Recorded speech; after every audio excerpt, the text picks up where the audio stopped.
Welcome, boys and girls. Testing one, two, three. Testing one, two, three. Welcome, boys and girls, scholars and laymen, to another wonderful edutainment edition of The Art of His Thinks. We all be live. I'm your host for the empowerment segment, Brother Ron, also known as R2C2H2, The Art of His. Yeah, I got to get hang of this. I'm excited. So much stuff been happening today. Just keep my family in your thoughts and prayers, and I'll do the same for your family as well. We got a lot to talk about, and the topic of this webcast, and I'm sorry, I have been listening back to my videos, and I saw that some of the stream has been choppy in some of the video streams. I apologize for that. I plan on doing better, and the point is not to be bitter, but to get better. And speaking of getting better, we are doing, our topic is getting snubbed in 2018. A setback is a setup for a comeback. Let me say the topic once again. Getting snubbed in 2018. A setback is a setup for a comeback. And this really spoke to me because of the spirit of the times that we're living in. It's like a lot of pushback is being done. Like I told people before 2018 came here, you better get your street fighter on.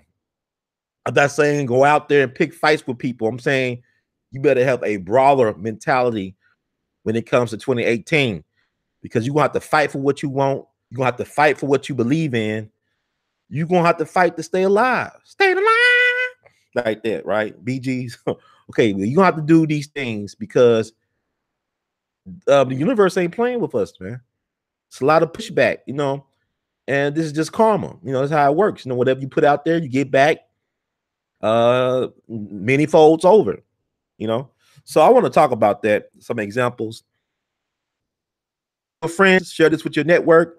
I want to thank everybody who's been very supportive to me on this new journey, on this new chapter. I'm actually very, very excited to be putting myself out there for you all. Like I said, I apologize if the stream is choppy or whatever for the moment, but we'll get better with time. As time marches on. But I'm really am enjoying myself being out there with you all. And we got so much to talk about. And the funny thing about it is the time goes by so fast. It really does go by fast. And the ways you can support this live broadcast and We All Be Movement, of course, if you have benefited from anything that has been said over the years on this platform, if it has inspired you to take that next step, if you are a person who loves information, because information, like in the words of Baba Dick Gregory, is power, please feel free to support us, because we're truly like thought provocateurs over here, or provocateurs over here. And I really feel like it's a need for receiving information with a Black perspective in mind. So I am honored to be in this position to bring you all information you can use to empower yourself and to also provide more food for thought to impress your friends with. But there's so much to talk about. Like I said, at times like it flies by. Like 2 hours seem like it's 30 minutes to me, because there's so much I want to share with you all. And every time I did, or I have done a live stream, I have felt energized and happy and ready to put in more work, because like Baba Dick said, I'm a soldier. You gotta be a soldier. You accept the assignment, you got to finish the mission. If you accept the assignment from the universe, it is your job to finish that mission. No excuses. So I'm a soldier on, stay on the front lines, as well as behind enemy lines, because we are behind enemy lines. Make no mistake about it, we are behind enemy lines. But tonight's topic, getting snubbed in 2018. A setback is a setup for a comeback. And I'm going to check in, see if I can hear me out there. Please let me know if you can hear what I'm saying. It's coming loud and clear on We All Be TV land. Give people shout out, but feel free. Like I said, if the spirit move you, feel free to donate. Got the super chat available. And yeah, we're gonna get this thing on the roll. I'm just trying to get more people in. Man, it's like this week is flying, man. I got so much stuff going on, and I look forward to bringing y'all some more stuff. I know y'all been asking about Judge Joe Brown. We're gonna have to get down with Judge Joe Brown. We have yet to speak with Judge, but we're gonna do our thing very soon. Judge had been dealing with a bout of bronchitis, and now he's recovered and he's ready to speak to the people. And I want to thank you all for waiting patiently as I get Judge Joe Brown back on the air with us. Thank you all for your positive comments, and I share them with the judge. And he's very happy to know that people are being reached by his words. He's very encouraged. He looks forward to being back on TV sometime in the near future. But what I be trying to tell Judge, this is the TV. Internet is TV. Thank you, Stephanie Gerald. We all be TV. Brother Huey Newton. Power to the people, baby. Yeah. Thank you, Sean Covington. I need you as well. Sister LaTonya Jones. Good. Howdy, everybody. Asshole by nature. You're not really an asshole. You're a good man. You're a good brother. Peace. Peace, brother. Just join. Okay. Thank you, Sean Covington. Thank you for supporting the movement, man. I got a lot to share with you all. No, I'm not a conspiracy theorist, but I am a realist. I'm a conspiracy realist because conspiracies are real. You know, if y'all been following the channel, Dick Gregory is definitely one of them guys, man. Because what y'all don't know, or if you do know, the CIA developed the term conspiracy theorist or conspiracy theory to discredit truth seekers, after the Kennedy assassination, because a lot of people in America was questioning the Warren Commission report. A lot of folks did not believe that a lone gunman killed Kennedy in America. So this is what they did. I'm gonna tell y'all something. Y'all can look this up online. Thank you for receiving my hard work, Brother Charles Underground. Sleepy Hollow Tips. That's right, truth seekers. We need to come together. And I want to tell y'all this. This is very important because y'all heard the news that China has banned hip-hop culture and tattoos. The reason why I want to tell y'all this because go back to the Kennedy assassination, JFK assassination, where JFK was killed right before Thanksgiving, 1963. The next year, who made their debut in America and took America by storm? It was the third British invasion. You had the American Revolutionary War, you had the War of 1812, and then you had the Beatles. The Beatles came to America. That took the populist mind off of questioning about what happened to President JFK, to John Kennedy. People were too distracted by the bread and circuses of the Beatles coming. But what people don't realize, the Beatles is a product of MK Ultra. It's a place over in England called the Tavistock Institute. Check that out. The Tavistock, like Tavis Smiley, but it's Tavis and the word stock put together, the Tavistock Institute. Now, they say that it's been around since, I believe, since the 40s, but in actuality, they've been around for a long, long time. Part of that secret society, Illuminati mess. Now, what if I told you all that that Adolf Hitler was a Rothschild and that Bill Clinton was a Rockefeller? Will you believe me? Would you believe me that Bill Clinton was is a Rockefeller and Adolf Hitler was a Rothschild? Adolf Hitler's father allegedly was the bastard child of a prominent member of the Rothschild family. His grandmother, his father's mother used to be a housemaid for very powerful people in Europe. Supposedly, you can research this. Now, don't take my word for it. You know, the information is out there, but they are claiming that Adolf Hitler was a Rothschild and that he was also a British agent. He was also a British agent. But yeah, I'm getting off track. But yeah, tattoos, right? And hip hop culture in China. See how fast I get off track? But what the point I was trying to make is that the Beatles was brought over to America to distract the folks' minds off of the Kennedy assassination. And they were also used to introduce drugs into American culture. Now, you had LSD developed by the CIA. Check out Fort Detrick, Maryland. I told you all about the Wormwood Netflix docudrama series on Netflix that talks about the strange death of CIA scientist Frank Olson, who was very instrumental in developing mind-warping drugs at Fort Detrick, Maryland. Fort Detrick, Maryland is the same place where they developed anthrax. Y'all remember what happened post September 11 when people were getting anthrax in the mail and they could never trace it. But I'm letting you know the government developed that at Fort Detrick, Maryland. And they were also where the scientist Frank Olson worked at one point before he was killed back on November 28th, 1953, where he was thrown out of the 13th floor of a New York City hotel in the middle of Manhattan. So I want y'all to know, yes, the Beatles were a product of mind control. Just trace back, just look up Tavistock Institute. And you look at their songs, like Hey Jude was about heroin, right? Hey Jude, you know, all that stuff. Then Lucy in the Sky with Diamonds was about LSD. You know, we did a show with Baba Dick Gregory. Baba Dick Gregory was an amazing man. He lived about 12,000 lifetimes in one lifetime, right? He was the special guru for John Lennon and Yoko Ono. When John Lennon and Yoko Ono went to Europe to become secluded, they had their own castle. They had a castle mansion. They had a mansion in a castle. I mean, a cave mansion, excuse me. They had a cave mansion in Europe, and they invited Dick Gregory to come visit them to help them get off of drugs. John Lennon was able to kick his drug habit because of Baba Dick Gregory.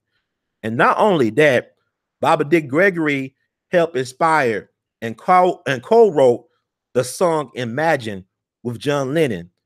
John Lennon himself gives Dick Gregory credit for helping him write the song. You can look this up online.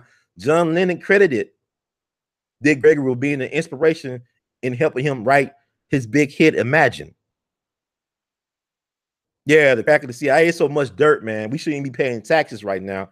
We're paying for our own self-destruction. And that's why it's so important to have shows like these where you all can interact with us.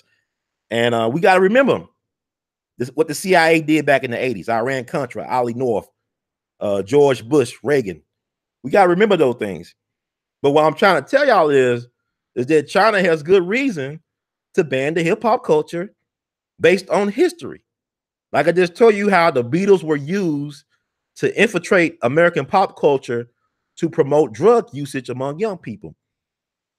And John Lennon, getting back to Dick Gregory, when Dick Gregory went over to Europe to save John Lennon and his wife Yoko Ono's life, John Lennon revealed to him how the music industry was using them to do these things. You know, John Lennon was a threat towards the end of his life.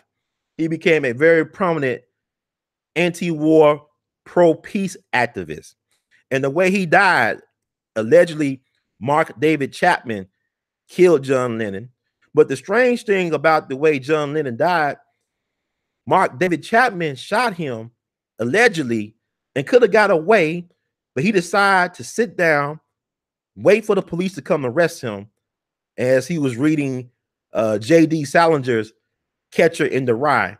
And I told you that the doorman allegedly was a Cuban nationalist who was an assassin for the CIA.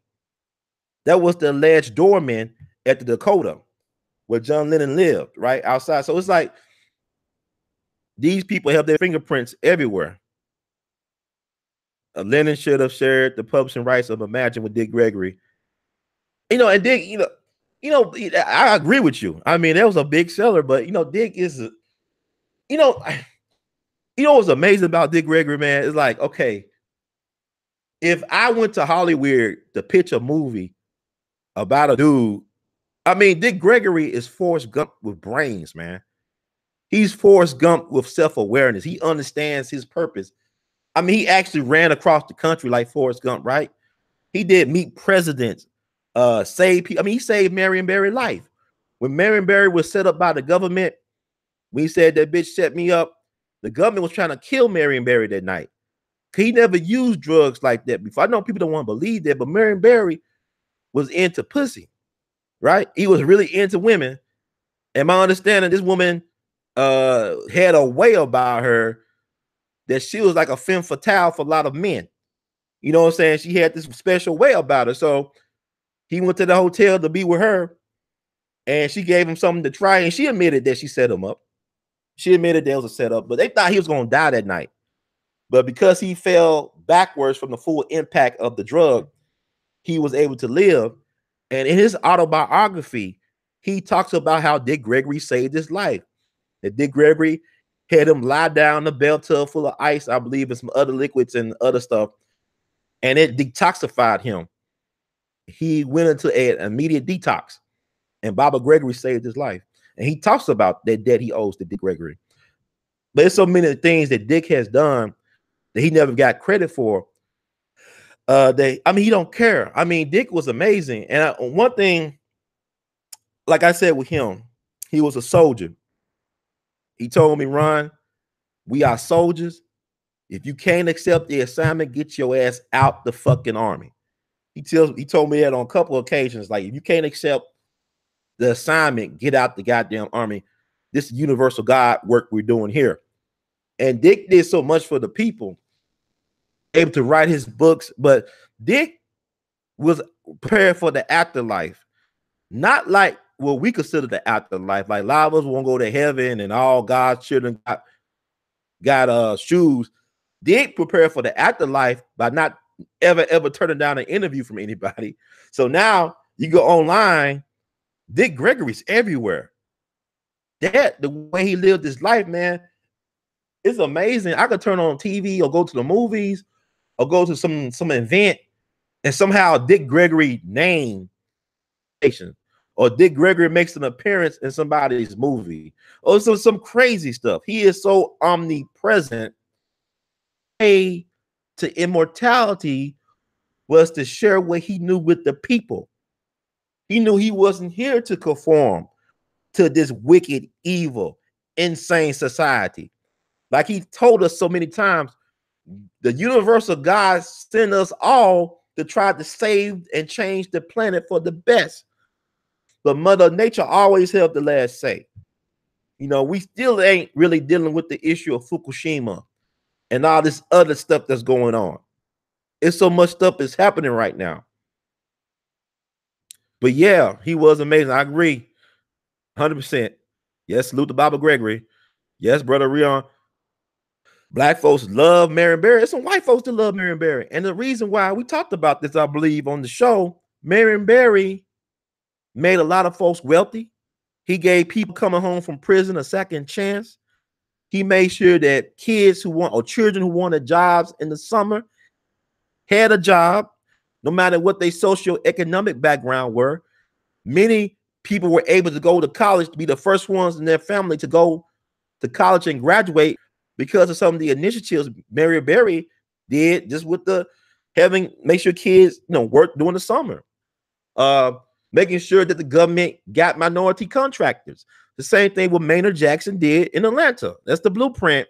When Maynard Jackson became the mayor of Atlanta, he forced the airport to redo their contracts and to make sure that their major contractors had minority subcontractors.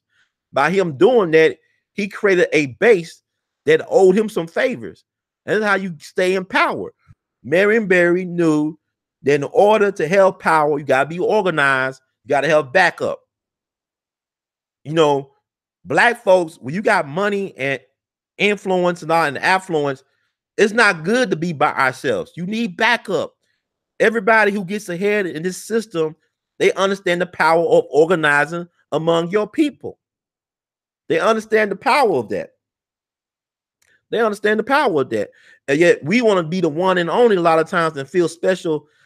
I call it the Kissy effect. Like from Roots, y'all remember the first Roots with Kissy? I mean, Kissy could speak well. She was articulate. She could play the piano, but she's still a nigga. A lot of it got that Kissy mindset. The Kissy mindset from Roots, We want to be the one and only. We want to be considered special by white folk. And it's kind of strange when you think about it. This is a very insane system, but there's so much to talk about. And Marion Barry was an unsung hero in the Million Man March. That's a great point. Yeah, Marion Barry was incredible. You see, the thing about it was he was not corrupt. He was just fucked up. Like a lot of us are. What I mean by fucked up, he had his vices. You know what I'm saying? He loved his women and you know, he loved women. He loved women. That was a weakness for him. You know, drugs and you know, alcohol, whatever, man. But he was an honest broker. He did right by his constituents. That's why he was able to get reelected time and time again, because he did deliver. He delivered the goods. Baba student, you talk. I heard that. Thank y'all for listening. I mean, I learn something new every day, and it's a blessing to be able to interact with you all through this medium we have. Like I said, if I'm coming through choppy, sometimes I know it kind of the stream ain't strong enough. I apologize for that in advance. But we do what we do, because I keep on doing this, and I got other ways to get the information out there. But I want to thank you all for encouraging me on this walk, because this is definitely a journey. I mean, yeah, I mean, nothing wrong with that, man. Like, okay, another great one we had was Representative Adam Clayton Powell Jr. He was probably the greatest politician we ever sent to Congress. But you know what I love about Adam Clayton Powell Jr. was the fact that he was honest about he loved the women. He wasn't hiding it. He said, why are people criticizing me when I'm being transparent? You got these white politicians, they hide their side chicks and side pieces and mistresses. I'm taking them on European vacations with me, but I'm doing right by the people. And Adam Clayton Powell Jr. got the job done. He's the reason why we got the National Endowment for Arts, affirmative action. He did a lot of things for the people. And like I said, the stuff they got popularized in the 60s and 50s with the boycotts, Adam Clayton Powell Jr. was already doing that in New York City back in the 30s and 40s. Thank y'all, Brother P. Williams. Salute from Portland, Oregon. I went to Portland. Not too many brothers and sisters in Portland, but it's beautiful, man. Like, it's God country. I see why the white folks want to keep it white up in Portland. That's some beautiful country right there, man. I'm telling you something about Oregon. Oregon is the only state in the United States that had in its constitution that black folks could not own land or live there. If you was black, you could not own land or live in Portland or work there, whatever. And it changed in the 20th century around the time of World War II. But there's hardly any black people in Portland or in Oregon. I remember with the Portland, I was driving around last summer, man. It was beautiful, but I hardly saw, I don't think I saw 20 black folks in Portland. And that's a big city. that's a big city, but it's beautiful, man, because I had a chance. I'm working on a documentary about a guy named Jimmy Lunsford. He was a music pioneer, a jazz great, but also started music education in the Memphis city schools back in the 20s. He died up in Seaside, Oregon, under mysterious circumstances. And I'm working on a documentary about him. Now I went up to Seaside, Oregon, and that's the place where Lewis and Clark saw the Pacific Ocean for the first time. So Seaside is beautiful. Seaside, Oregon is beautiful. And what happened to Jimmy Lunsford supposedly was restaurant in downtown Seaside. And allegedly the restaurant did not want to serve black people. And Jimmy Lunsford had one of the top swing bands in the country back in the 30s and 40s. He was the #1 attraction at the Apollo Theater for a whole decade. He was the house band, the Cotton Club at the Duke Ellington, the Cab Calloway. And he was the #1 band of choice for black folks back in the 30s and 40s.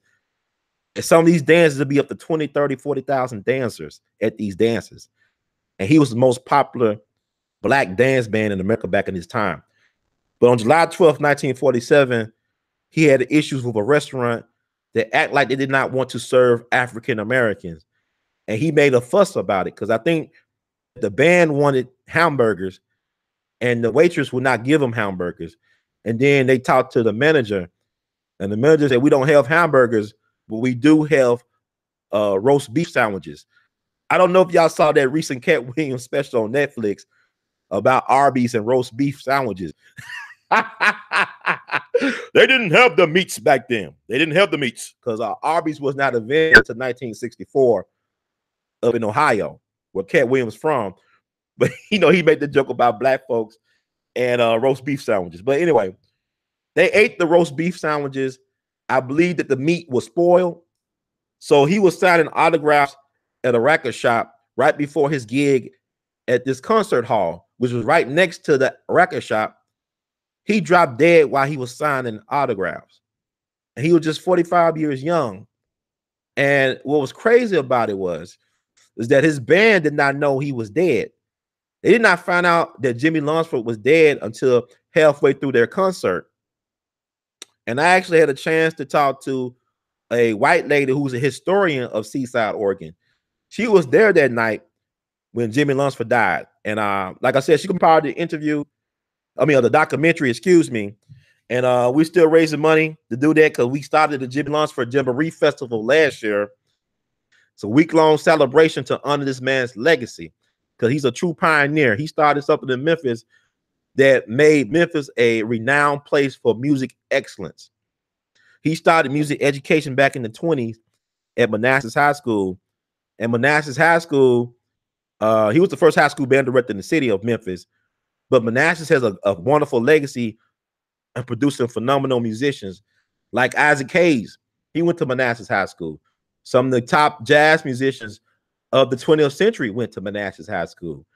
This guy, you go to Booker T. Washington High School in Memphis. Maurice White, the founder of Earth, Wind, and Fire, went to Booker T. Washington High School in Memphis. Marion Barry went to Booker T. Washington High School in Memphis as well. Yeah, we have the meats, right? But he died, man, after eating that beef sandwich, man. He was just 45. And my understanding, he had a bankroll on him. He had the payroll for the band. And somebody took his money. I think he had almost $2,000 on his person. And Jimmy Lunsford was interesting because he owned and flew his own airplanes. This was back in the time where they didn't want to train the Tuskegee Airmen how to fly, right? So he took private lessons back in 1939. And by 1940, he brought his first airplane for $20,000 back in the 1940s. This is during the Great Depression. How can a black man have that type of money? But we always were able to find ways to make it. When they said there was no way, no how, we found a way. So that's the power of black people. That's black excellence. Yeah, Marion Barry is fast. I think people need to check out his autobiography. It's a short read, but it's worth it. And I was sorry to hear about the passing of his son. His son died like a year or two ago. Excuse me. His namesake. He was like 36 years old. I think, you don't know what goes on with no type of situations. I think somebody gave him something. They wanted him to go away, but that's another story. But Golden Black, that's a good question. I don't know when I'll be able to interview Brother Paul. I've been trying. I was trying to get Paul Mooney on around the time Baba Dick Gregory passed, but it was some complications because he was in Brooklyn, New York for a Lifetime Achievement Award at a comedy award event. And I supposed to had talked to him before his Lifetime Achievement thing in Brooklyn, but it never, happened. And that happens sometimes, you know what I'm saying? But I'm thankful that I was able to connect with him the times I were able to connect with Brother Paul. And, these entertainers, man, that life, man, because I know with Baba Dick Gregory, people are suspicious about how he died. But the thing about it is, man, Baba Dick Gregory, man, to be an elder at 84, this man was doing 200 plus shows a year.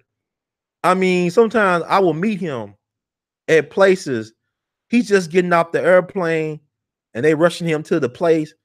He didn't even have enough time to really just relax and get into his groove, And sometimes that's why he would be kind of on the edge and want to curse a person out real quick because, he find across the country, man, and they rushing him to the place to perform, and he didn't even have a time to check into his hotel. It seems he was always on the run. He was always on the go, not on the run. He was always on the go. So for him to be 84, to be that active is amazing. Because normally a lot of folks tend to slow down. You don't see a lot of people out there with the schedule that he had. So really, Baba Dick was this. He sacrificed himself for the people. Yeah, he was a health guru. And I think that's why he was able to last so long with that type of schedule, because he did do things to help take care of himself. But at the same time, you got to eat, man. He did some very extreme fasting that did irreversible damage to his body. And I wasn't there when he passed away, but just talking to his family members, people that knew him the best, like his brother, who knew him for most of his life, you know, talking to those type of people, and you get an idea. And I've been blessed to be able to have several years of spending some time with him. Even if I think about it now, last year for MLK, Baba Dick was in Memphis. He did a show at this place. He did 2 shows. He did a show MLK Day. Then he did a second show that Tuesday. And I got a picture. I haven't posted yet, but I got a picture of us at breakfast of him. I took a picture of him at breakfast at the Sheraton. He was staying at the downtown Sheraton in Memphis. And Baba, man, was amazing, man, because he was like a sun, and everybody just orbited around him. He was a genius at living life. He knew how to connect with people on just a basic level. He could make a person feel so good about themselves, and he could be sincere about it. Like, I was seeing him how he was interacting with the staff at the restaurant, at the hotel. I was a brother who happened to be from St. Louis. It was a brother who happened to be from St. Louis sitting nearby us, and he invited him over to share some jewels with him. And the brother ended up paying for our breakfast, man. And Baba didn't ask for that. Baba wasn't expected that, but Baba just has a way. I mean, he was a holy man. I'm not over exaggerating this. He was definitely a special human being, and he cannot be replaced. It's nobody can. I mean, like, he lived like 9,000 lifetimes, right? And I look forward to the testifying, sharing my testimony of Baba soon. But yeah, he started out drinking and smoking, so he took years off his life. He couldn't get back. But then, you know, that brother, my understanding, Dr. Sebi, he started late taking care of himself. You know what I'm saying? He didn't start until his 30s. From my understanding, if I was like people online who knew him well, he didn't really start doing his calling until he was in his 30s, his late 30s. So I want to also remind you all, there's no such thing as an age limit on your calling, man. I don't care how long it takes.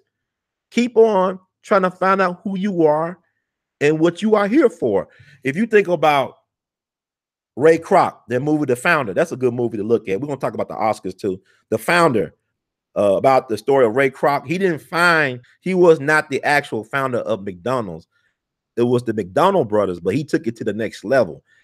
He made it worldwide. He made it a global phenomenon. But he didn't start the McDonald's, man. He started doing the McDonald's stuff when he was 59 years old.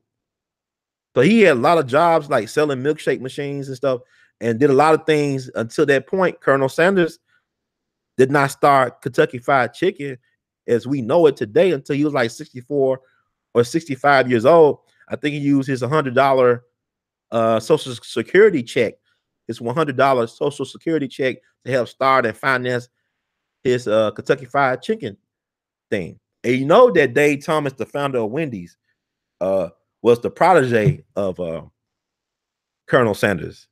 I know a lot about goddamn food. I know. I know when Arby's was founded. I know about McDonald's. I'm sorry. You know I like to eat. What I'm saying is that Dave Thomas, the founder of Wendy's, started under Colonel Sanders. He started under Colonel Sanders. And good question. I'm done talking. What do you think about what Brother Malcolm said about him? Yeah, I know. If y'all can find this online, I'm done talking. They're referring to an interview that Brother Malcolm X did. I believe it was his Berkeley interview he did back in the early 60s. That talks about, basically, he said, you find out, did you just Google it or YouTube it? But basically, he was saying that Black people are the only people who leaders are entertainers, like horn players, singers, actors, and stuff like that. And we know that's not true because Ronald Reagan was president of the United States. And we got Donald Trump now. We might have Oprah in 2020. So So with that said, Malcolm was fascinating. I had a chance. Dick Gregory knew Malcolm well. I had a chance to talk to other people who worked with Malcolm. And what I love about Malcolm X, what I really love about Malcolm X was his sincerity, his honesty, and his humility. Because everybody that knew Malcolm X, one thing they said about him, or two things, is that he was very shy. One-on-one, he was a very shy person, which is kind of interesting when you contrast his public persona, but in his personal life, in his intimate circles, he was very shy and quiet to a certain degree that made some people uncomfortable. Like they said that he used to say no, sir, and yes, sir to little children. Malcolm was an interesting guy, but if he made a mistake, if he got you wrong, he did not let his ego get in the way of telling I'm sorry, of saying I'm sorry. Like I heard of a story, I read a story about how he was confronted by Lorraine Hansberry. Lorraine Hansberry is the sister that wrote the play Raisin in the Sun. But at that time, she was married, I believe, to a Jewish guy, a white Jewish guy. And he said something about her in the press. And so she confronted him and set him straight. And he said, okay, my bad. It wasn't above him to admit when he made a mistake. And that's one thing that people miss out on. He wasn't above it. You know, he said, look, if I got it wrong, I got it wrong. Malcolm, in my mind, was a very honest man, and it got him killed because he was a threat. Because, you know, you have people in power, they try to keep power by any means necessary. Malcolm was the type of guy, he wanted to, you know, share the wealth. He wanted to have things transparent, you know. So, but he said about, yeah, he's a different dude. He was. There's a lot of people though. But what I'm saying is, you can't use that sound bite to say that was his definitive thought about Dick Gregory. Because if you look at some of the stuff that Malcolm said about the Honorable Elijah Muhammad, it's because a lot of things been happening. Because you got to understand COINTELPRO, how it's about this white system is about divide and conquer. They keep power by keeping people divided and dysfunctional. This is how this system stays in power. It does not stay in power by uniting people and having them work together. They don't want the poor whites to work with the black folk. You know what I'm saying? To organize, to connect. Go back and research the Bacon's Rebellion. They'll let you know about a lot about this system and its dynamics. Bacon's Rebellion. This was not about food. I know how I've been talking about food a lot in this podcast, but Bacon's Rebellion was like a blueprint to the reason why the system exists the way it exists today. And with Malcolm, you can't let them dictate. Malcolm said it best. He said that the media is the most powerful entity on the planet. It can make your friends your enemies and your enemy your friend because it controls and influences the minds of the masses. Because think about it, in World War II, you know, we was hating the Japanese, right? And Russia was our friend. Then after World War II, the Japanese folks became our friends and Russia was the enemy. Think about it. Yeah, but don't let no soundbite define a whole person's life. Malcolm lived 39 years on this planet. Like I said before, if Malcolm was alive during this age, people would try to discredit him because they were just trying to discredit him when he was alive. But imagine they had social media back in the day. They'll say Malcolm was a pimp. They'll make a Detroit Red puppet or something. I don't know. Oh, pimping. Candy cane man. You know what I'm saying? It's like a lot of stuff they use to divide us. You know what I'm saying? A lot of stuff they use, and we got to stop falling for their okie doke. You could look at some things Muhammad Ali said about Malcolm X after he died. And you know, at the end, Muhammad Ali regretted that he split it with Malcolm X. He said some interesting things about Malcolm after he passed because he was aligned with he chose the Nation of Islam over his friendship with Malcolm X. Okay. Who had a white granddaddy? Who you talking about? 235 worldwide. Who had a white? Because a lot of us got, you know, all types of people in our family tree. Who are you referencing in particular? Dick spoke at the Organization for Afro-American Unity. That's Malcolm's organization. You know, Malcolm wanted Dick, you know, he invited him to the mosque, right? Y'all listen to some of my podcasts with Dick Gregory about his relationship with Malcolm X. He was invited to the mosque. He took a picture with Malcolm. He was not afraid to be seen with Malcolm. There are pictures by the great Gordon Parks of Dick Gregory being with Malcolm and Representative Adam Clayton Powell Jr. out in public with no problem.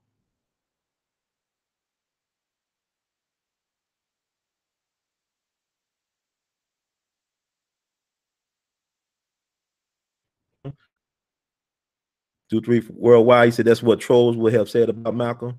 Oh yeah, man. I mean, it's a game, man. That's why I'm trying to encourage more of us. I don't know if I'm still.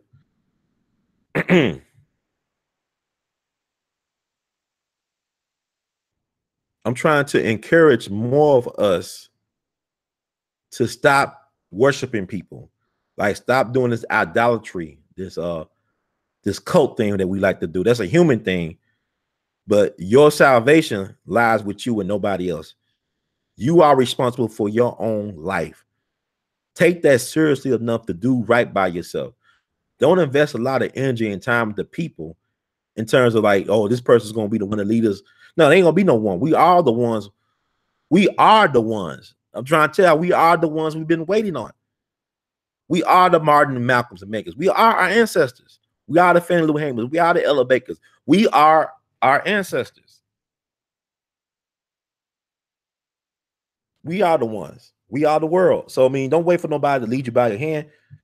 Get yourself a vision. We all got dreams. We should have dreams. And that's what we need to start working on. Work on yourself. Don't get too emotional with all this stuff going on, because people doing this Trump this and Trump that. Trump is not the problem. He's just a symptom of the problem. He is not the problem. He is not our enemy, not my enemy.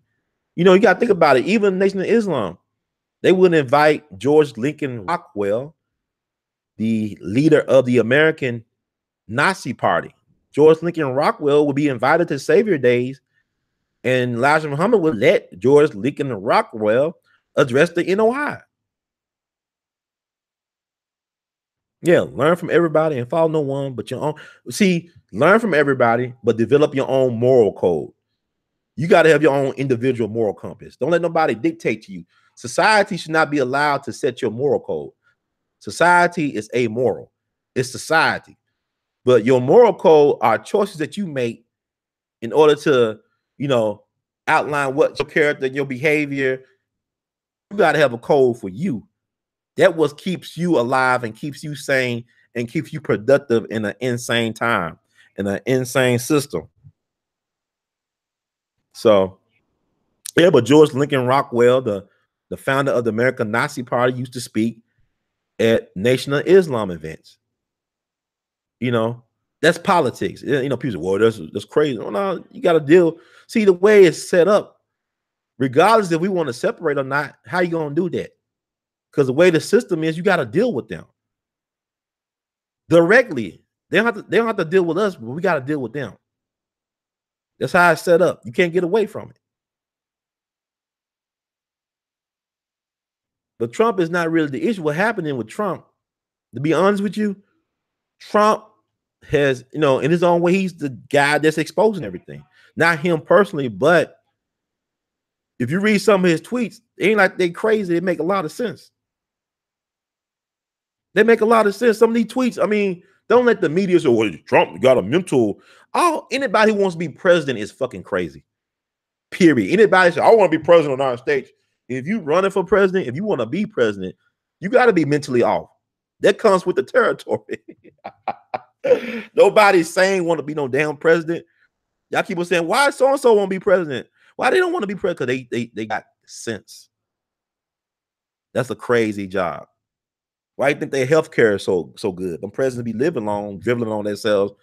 Look at Ronald Reagan. There's, you know, drooling on themselves, can't recall nothing. But I'm saying, here's the thing. Trump is exposing stuff. I mean, there's a lot of stuff that needs to be exposed. He is draining the swamp because it is exposing the ineffectiveness of the system. This system is not supreme. We got to stop saying white supremacy. There's nothing supreme about this bullshit. It's a joke. There's nothing supreme or elite. Nothing. Yeah, the secret societies like Dr. Phil Valentine. I love Dr. Phil Valentine because, I mean, he tapped into something that Bobby Dick Gregory, they tapped into stuff. And we all can tap into it. It's available to us, this stream of consciousness, this stuff from the universe, this black matter. But we got to learn how to stay out our own way. You know, when these folks are fighting their civil wars, sometimes we got to sit this one out. Be on the sidelines, kneel like Kaepernick on this one. Let these white folks fight their civil war. Like some Marvel super comics or something. and speaking of Marvel, I know DC Comics or whatever. Speaking of the Oscars, because we're talking about getting snubbed in 2018, a setback is a setup for a comeback. These Oscar nods are interesting. Now, the Academy Awards are really the only awards I really look at every year because they like a litmus test for what society is going through at the moment. To me, the Oscars are anyway, and who wins and who doesn't win and who gets nominated and who does not get nominated. A lot of politics in it.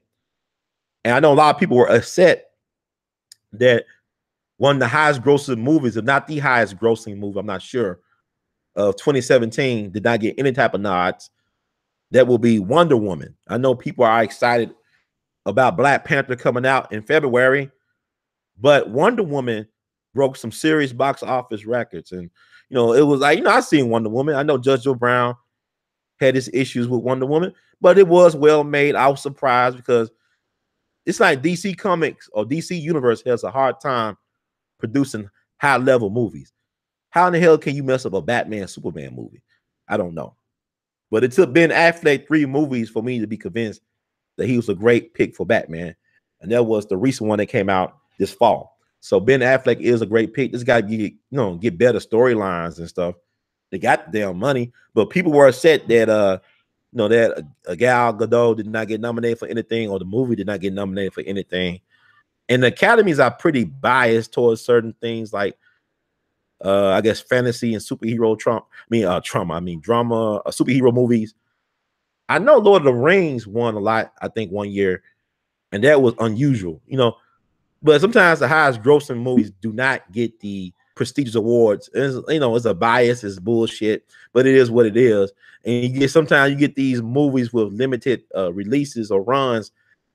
They get all the hoopla during the Academy season. And it's a game because you create awards to promote your industry. You create awards to promote your industry. That's known as propaganda. And it's voted, and it's politics, because anytime you make a choice in anything, it's political. It's like, where are you going to get your hamburger from? Are you going to Wendy's, McDonald's, or Burger King? That's a political choice. That's politics. When you got to choose and select something, it's automatically, in my opinion, political. So these, things are political. And I'll tell you who I was surprised about was the thing with James Franco. I actually thought, I saw Disaster Artist. I didn't know what I was going to, I didn't know what to expect when I saw it for the first time. And Disaster Artist is a biopic about a really eccentric director named Tom Wiseau, or Wiseau, whatever his name. I think he's from Eastern Europe, but he claimed he was from New Orleans, but sound like Mr. Bean. I don't know if y'all familiar with Mr. Bean from back in the day. Mr. Bean. Some shit like that. But anyway, he made arguably the worst movie of all time, but it has a huge cult following. Like, it didn't make a lot of money when it first came out, but over the years, it has gained incredible popularity. Like, people will have midnight shows throughout the world just to see this movie. It's like the Big Lebowski. If y'all familiar with that, I don't know. It's kind of like I was telling people a lot of times, like, Austin Powers. The first Austin Powers did not do so well at the box office, but it did phenomenally well in terms of video rentals and DVDs. Like it made so much money after it got the movies and went, you know, home release, whatever, that they decided to make a franchise based on the strength of the sales. I guess Blockbuster was 20 some years old. So I guess it'll be like Blockbuster, be videos or DVDs just came out.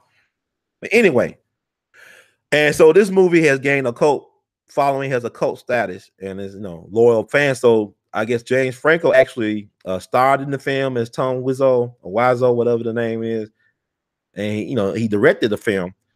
And so I believe these sexual allegations came out against him while he won the Golden Globes for Best Actor. Like they started leaking stuff on social media on January 7th. The voting for the Academy Awards started January the 5th of this year and ended January 12th. So I do believe that these allegations were impacted his chances of receiving a well-deserved and earned Academy Award nomination. You got to think about what happened last year. Now you got the Me Too movement right now, but last year, who won Best Actor? Casey Affleck, right? And Casey Affleck had some lady issues of his own. He was accused of sexual misconduct on the set by several women. I think he settled these cases out of court, but he still won for Best Actor. And now you compare and contrast Casey Affleck getting the Academy nod and winning versus what they did to Nate Parker, the brother who did the movie Birth of a Nation about Nat Turner's rebellion. Look, have you heard of any movie Nate Parker has been in, or any TV show or anything? Any Madea play? Has he been doing anything since that time from 2016? This man actually put his career on hold and had to raise the money independently to make The Birth of a Nation. And when I saw it, I thought it was a well-made movie and it was on its way.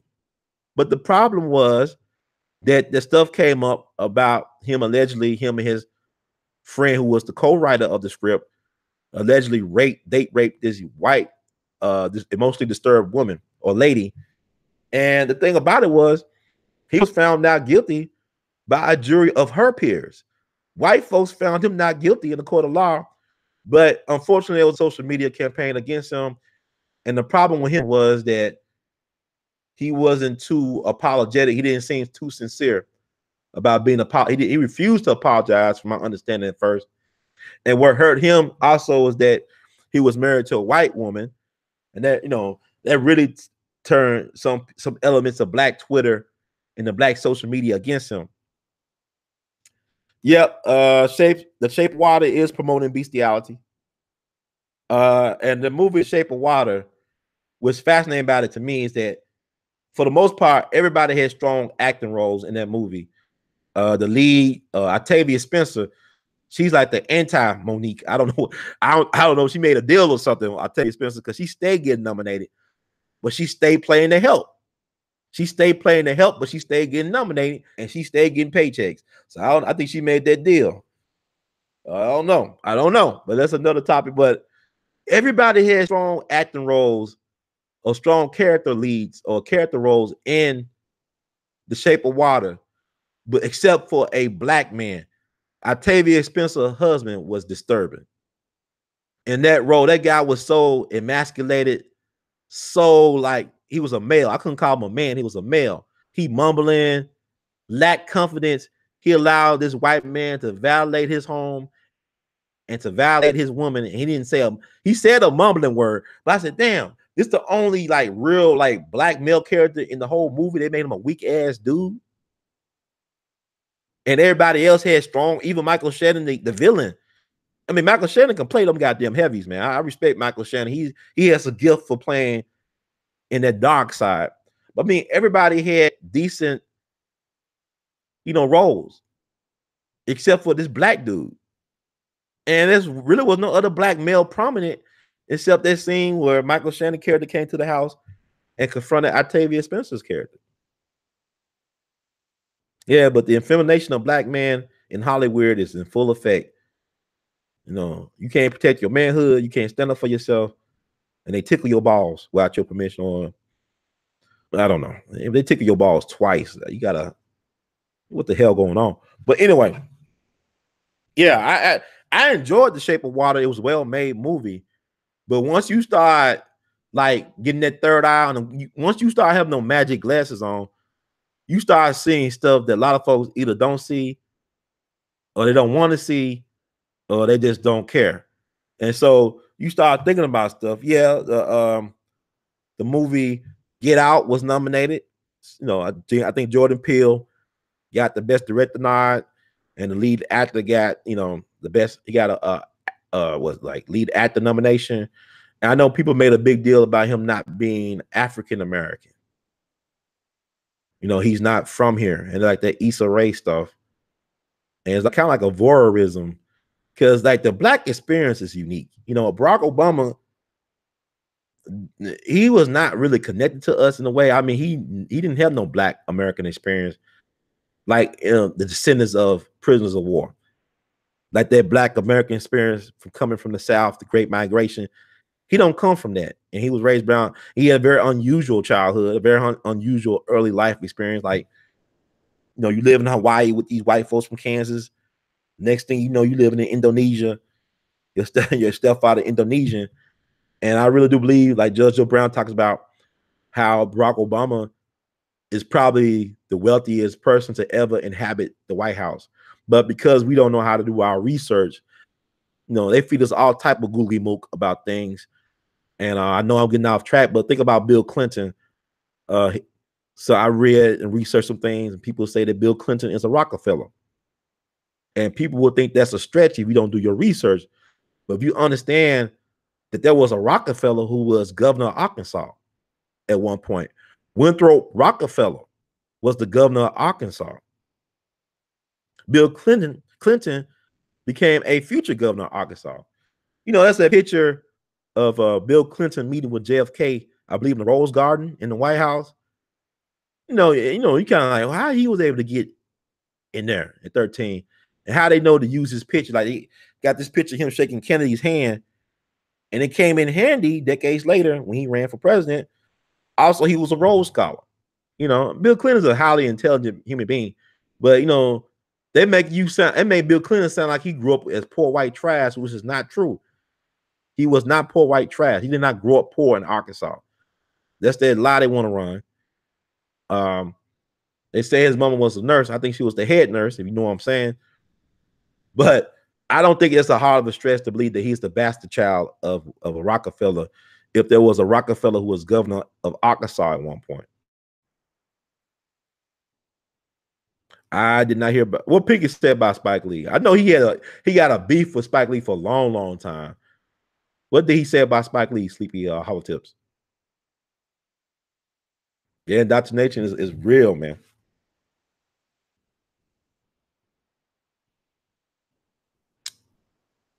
When was the last movie where a black man was shown correctly? That's a good question. I don't have any. Let me. That's a good question.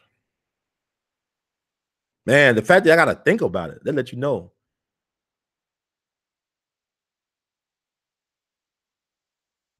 But you know, like, Arkansas is just a gangster state. People don't understand how gangster Arkansas is. It's the headquarters of Walmart.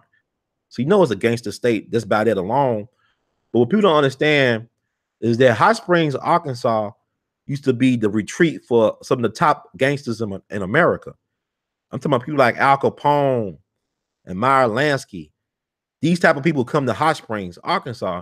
Then this is where they caught Lucky Luciano, the top mafia boss in New York. They caught him in Hot Springs, running away from white slavery charges in New York City. That's what they caught him at. And also the guy who ran and owned the Cotton Club, Oni Madden, who was English. He grew up in, he raised here, but he's English. They call him the Killer, or he's an Irishman, whatever. And he retired from the Cotton Club, and he retired to Hot Springs, Arkansas. He was known as the mayor. And I had a friend, or I had a person that I respected. He's a well-known painter named George Hunt. I spent some time with him one summer when I was home from college. I'm an artist myself, as you can see. But he grew up in Arkansas. His auntie had a juke joint in Helena, Arkansas.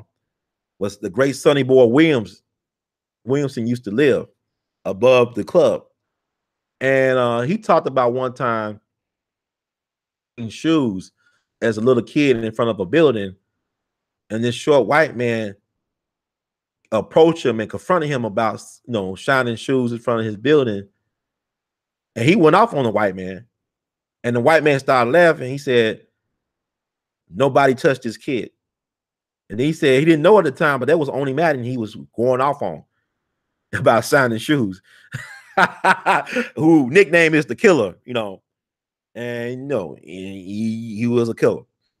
But he retired to Hot Springs. But also you got Mena, Arkansas, where the CIA was bringing drugs into America through their airport. That was, talked about in the movie American Made. Very fictionalized movie because, like I told y'all before, Barry Seal was CIA since he was a teenager.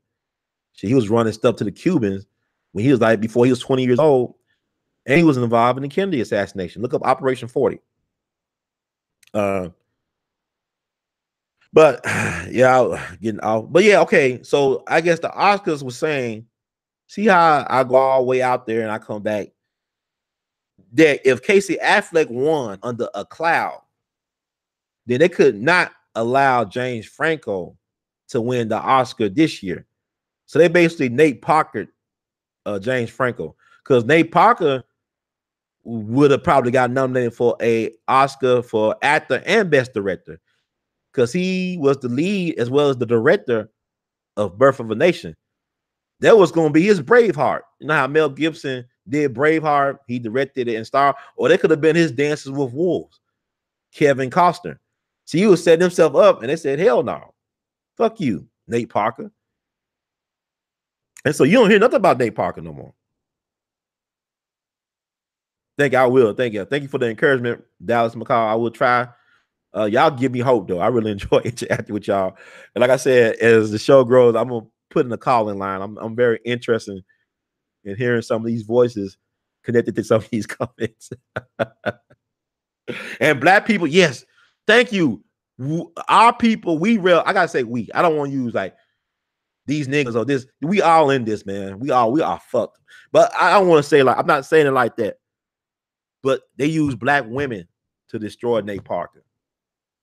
Just like it's like they're using black men to destroy Monique. And we shouldn't be like that. Because I'm going to tell y'all why.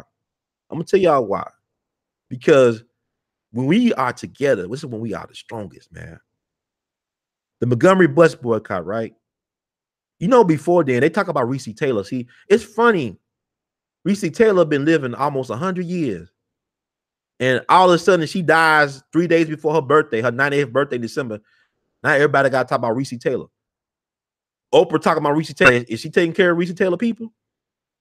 Is she going to tell Reese Taylor a story? Why is she talking about Reese Taylor? Because no, Oprah is an opportunist. She's a master opportunist. Why is she talking about Reese Taylor? She planning on doing a movie on Lifetime or some type of Lee Daniels or Tyler Perry production or something on HBO about Reese Taylor? See, it's not sincere, man. It's not. I don't know Oprah, but this is what I'm saying.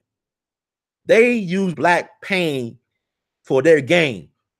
Black pain is used for white gain all the time. It's a game. This is bullshit. Don't care about Reese Taylor. Don't crackers who raped Reese Taylor confessed, and they still were not indicted by a grand jury. They had a grand jury twice, and these white folks refused to indict these crackers who admitted to raping this married mother who was on her way home from church, and they kidnapped this woman and raped her at gunpoint. This shit is not the same as volunteering to let Harvey Weinstein hit you from the back. Ain't the same damn deal. You can't get mad because, it's the culture. See, I don't understand what's going on now a lot with Hollywood. Hollywood always been like that. Shit, Oprah won an award named after a dude who's one of the architects of the casting couch situation, Cecil B. DeMille. You cast Errol Flynn, all them guys, man.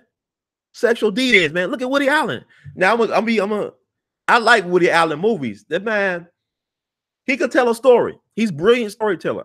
To me, I know he ain't everybody's cup of tea, but look, they allow Woody Allen to still have a career. The same folks that's calling out James Franco, like Scarlett Johansson, she did Woody Allen movies, right?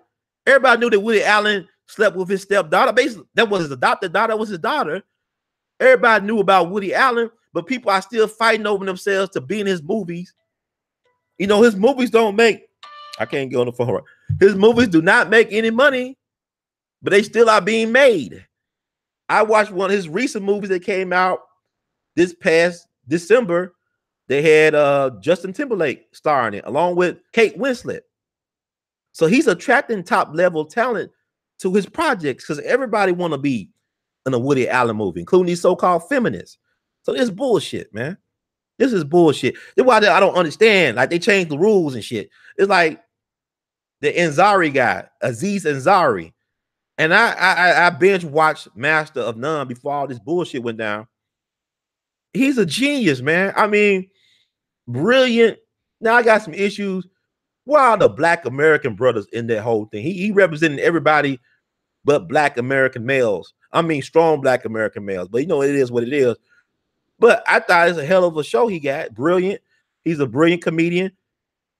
They shamed him. They so-called this Grace woman, she wanted to be more than just a screw. And she nothing but was a screw. She was a Tinder buddy, a Tinder box buddy, whatever you call that Tinder thing. But I'm saying she wanted to be a girlfriend. He just wanted some fucking. And it was bad sex. When has bad sex become date rape? It was a bad date.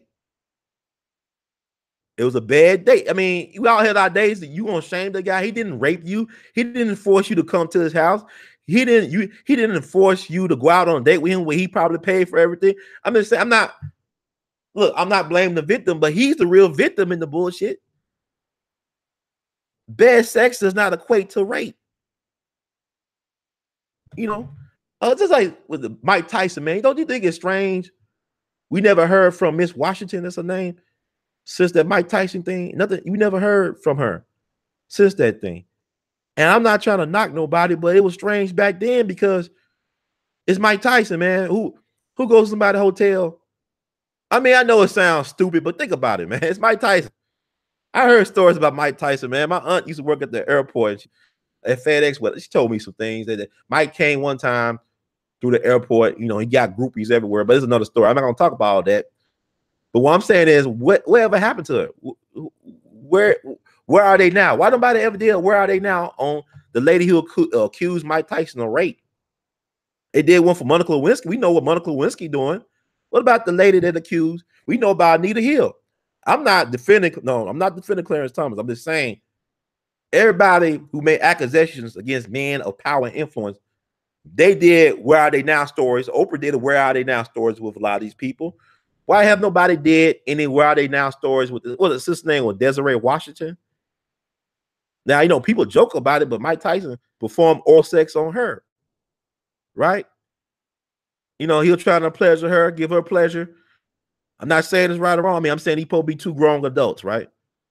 Just be careful out there. Just be careful who you get with.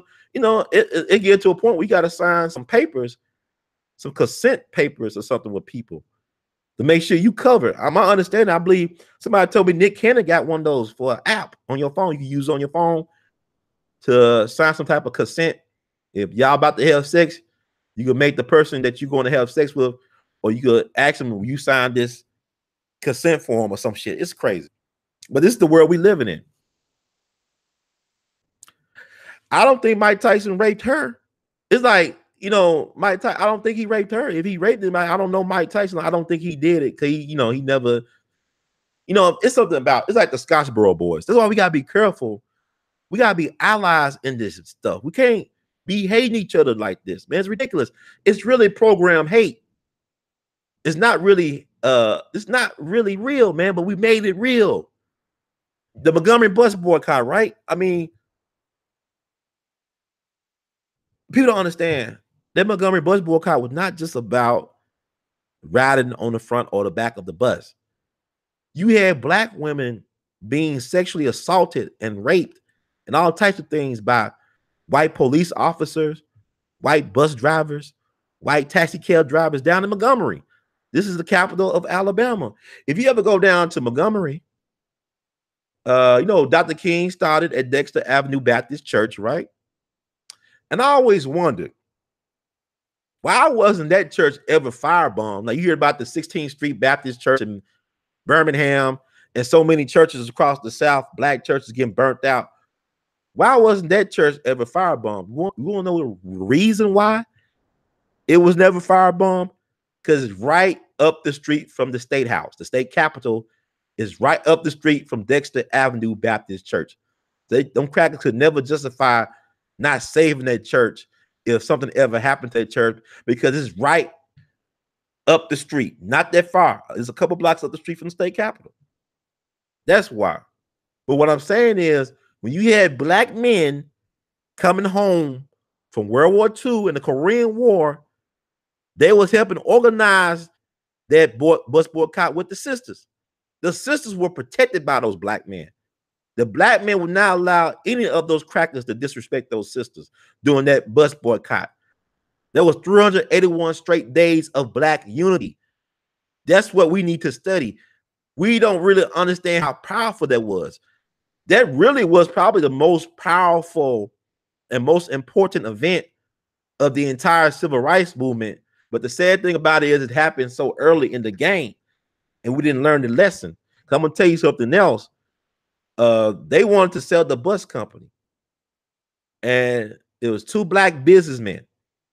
Y'all probably never heard of them. Y'all probably did. G. Gaston. He was probably the wealthiest black person in Alabama at the time. And also it was a brother named S.B. Fuller, who was in hair care products. He was arguably at that time the wealthiest black person in America. He's forgotten today, but his name was S.B. Fuller. They approached Dr. King with the idea of buying the bus company. And Dr. King vetoed the idea. He was against it. Now you fast forward to April 3rd, 1968 in Memphis, and Dr. King, what he's talking about? Supporting black businesses, buying and supporting black insurance companies, putting your money in black banks, boycotting Wonder Bread and Coca-Cola and Hart's Bread, boycott places they'll take your money but won't hire you. I mean, that was his thinking. But yet you had people in the 50s, black people, that approach him with the idea business that could be profitable for them, and he refused. He thought it was a bad idea. But Dr. King, not to discredit him, but to understand he's not a businessman. He was not a businessman. And really, it's not been a decision that he should have been put in a position to make anyway. But that's another story. But I just want to enlighten you all on that. I think it's very important to know.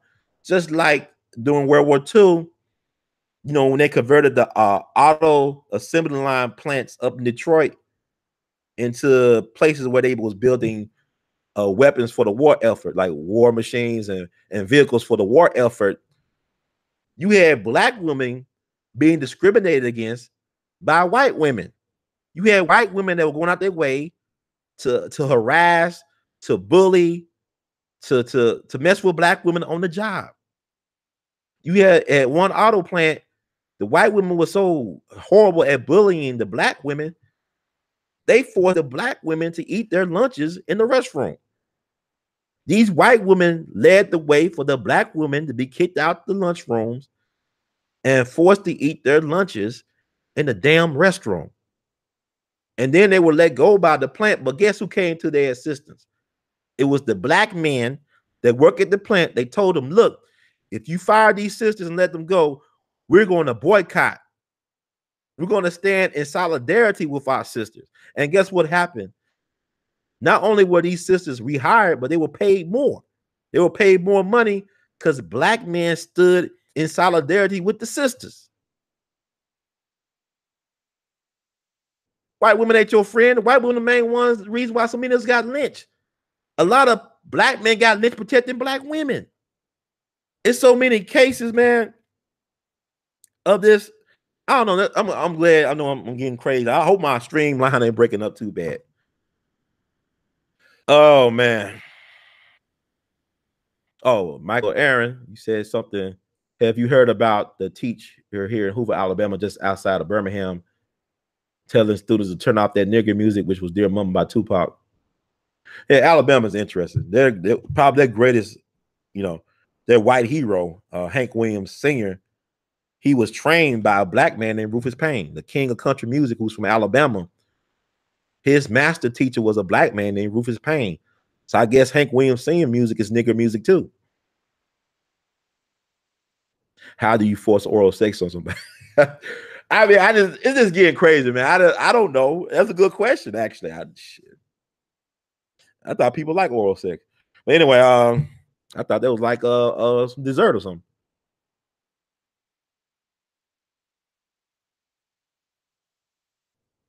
Desiree Washington, my baby mama, put some respect on that. Is she really, brother? I like to have her on to talk about her side of the story because she's been very quiet. If that's true, man, she's been very quiet for almost 30 years. And I remember I had a chance. I actually reached out to Anita Hill several years ago, which was fascinating. I reached out to Anita Hill, and she responded back through email.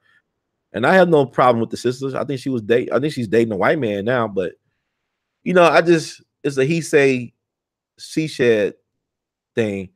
And Emmett Till, yeah, of course, a lot of people get hurt, man. Scottsboro boys. People forget about the Scottsboro boys. We don't talk about the Scottsboro boys. That actually happened in Scottsboro, Alabama, back in the 30s during the Great Depression. We had young black men from Chattanooga, Tennessee. They was hoboing and riding the rails. I mean, they was jumping on trains, traveling the country trying to find work. And then they happened to be in the same boxcar as these two white prostitutes and some white boys. They got into a fight with the white boys, from my understanding. And I think even when the white boys were thrown off the train. So you had the white girls there who were prostitutes, and I guess the officials stopped the train when they stopped in Scottsboro, and then the white girls made up a lie saying that the black boys raped them. And here's the problem with that thing, because one of the Scottsboro boys, he had syphilis real bad, either chlamydia or syphilis. Like, it hurt when he peed, it hurt when he moved. That's how advanced his syphilis was. So there's no way in hell he raped anybody. And one of the white prostitutes ended up admitting in court that she lied, that her and her friend lied, but the damage was already done. Y'all should do yourselves a favor and look up the Scottsboro boys story. A lot of them boys stayed in jail for years. One of them even escaped to Michigan. I mean, it's just very tragic what happened to them and how it affected their family. One of them even committed a murder-suicide. He killed himself and his wife. And what I'm saying is the horrors and the trauma. And it doesn't just end with that generation. It goes throughout our generations. We're dealing with generational trauma, post-traumatic slave disorder or syndrome, whatever you want to call it. Joy the girl. But this is real. This is real. You were dealing with ancestral memory and trauma.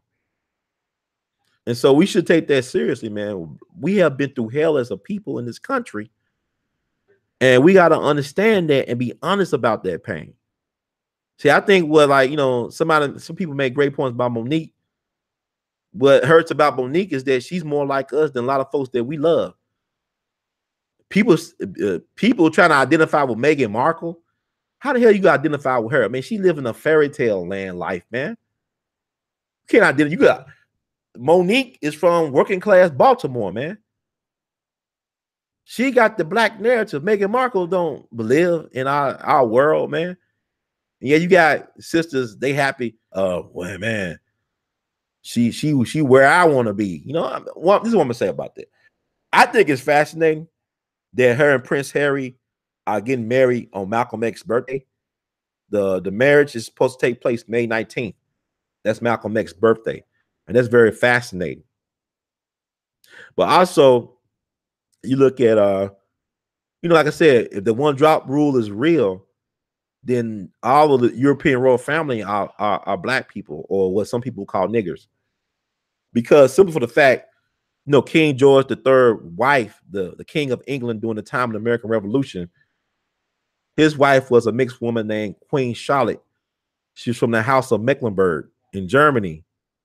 a very important house of royalty in Europe. And think about this: Charlotte, North Carolina, is in what county in North Carolina? Mecklenburg, named after Mecklenburg, right? So this is a black, I guess you call black or Attn mulatto. Look at some of her pictures or some of her portraits. She was not what they consider like European classical beauty. She had broad lips and curly, kinky hair. She had black or Negroid, they call Negroid features. So Alexander Pushkin, the father of Russian literature, he was a part of the European royal family. He was a proud black man. He talked proudly about his African heritage in his poetry. But he's the father of Russian literature. And I believe like his great grandfather, Hannibal Petrovich was a gift to Peter the Great. He ended up organizing the Russian Imperial Army. So this is nothing new. Said Meghan Markle going to get done like Princess Diana. They need that melanin to keep their species alive. Well, I wish her the best, man. I hope that's not the case. But she's like she's I haven't really been following that close, but I've seen things here and there. I guess she'll fit in. I don't know shit. You gotta think about it, man. Don't people surreal, man. You got a lot of poor people that work 10 jobs, they can't pay their bills, pay their loans, all types of crazy shit going on. And yeah, you got people that live like that, man. How can you relate to Meghan Markle or Prince Harry, man? These folks never, Queen Elizabeth, I doubt she ever washed the toilet. I doubt she ever washed her dishes. She probably has somebody wash her hands for her. You know what I'm saying? And she almost 100 years old. If I interviewed, I'm familiar with Mark from Anaheim. I know I like his stuff on the Carl Nelson show. But here's the thing I want y'all to do. We got to create many, I guess, Bobby Dick Gregory's and Mark from Anaheim. You got to be your own Mark from Anaheim. And that takes doing the research. Like somebody asked me about Steve Coakley. And I said, well, Steve, we all messengers, man. And you got to figure out what is the message you're trying to deliver to the people. And that's very important. Sister Kanisha White is called Being Rich and Famous. Hollywood wants black to have the fame with no fortune. And yeah, we suckers for it. We sucker for love. Because you think about it, there's so many celebrities. You look at their background, they got all types of trauma, whether it be sexual, mental, or spiritual. A lot of people become celebrities because they want to be loved by somebody. They're trying to fill a void. That's why so many people get hooked on drugs and alcohol and get into questionable behavior because they're looking for love. They're trying to fill their void. And that's a normal human reaction. But why so many celebrities, when you find out about their background, a lot of them been sexually molested or taken advantage of, or they have all types of substance abuse issues. And I always tell people, I said, the reason why they pay them folks the big bucks because they know they're going to fuck them up. And then, they use that money for therapy, hopefully, or for self-medicating. So that's why they pay them the big bucks as compensation for fucking them up. Read up on Judy Garland or Marilyn Monroe or people like that. And it's interesting. But yet people still want to be famous. They still want to be in movies. You see what's going on with Monique right now and other people, but yet people still want to be stars. So it's fascinating. I have not done any info on Undrip or research, excuse me. But I will check it out. That time is going by fast, y'all. Oh my God. Oh yeah, Super Bowl coming up. I got to talk about this. So it's on my list for things to talk about. I'm very fascinated by what y'all think about Super Bowl, the Patriots. I think that Aaron Hernandez was a blood sacrifice for the Patriots. I'm believing that now. I woke up and I started thinking about this stuff today. I said, they made a deal. They made the ultimate deal because it's just weird that the Patriots can be this damn successful. You know what I'm saying? Like they win all these Super Bowls, making all these appearances in the conference title games. And, it's crazy, man. And it's like, you can't really not justify Tom Brady. He's the GOAT, man. They made this man into the GOAT. They made Bill Belichick into a GOAT. They made Robert Kraft up there with some of the best, one of the greatest owners of all time. It's kind of strange, man. It's kind of fucking strange to me because it's hard for me to believe that this stuff is actually real. Wrestling has more authenticity than pro football with me now. Look at the last 2 Super Bowls. That's insane. They don't even. You trying to tell me that they actually are competing? There's a competition, or it's like there's a stage play. I mean, because I just don't. I'm not buying this storyline with the Patriots at all, man. I'm not feeling it.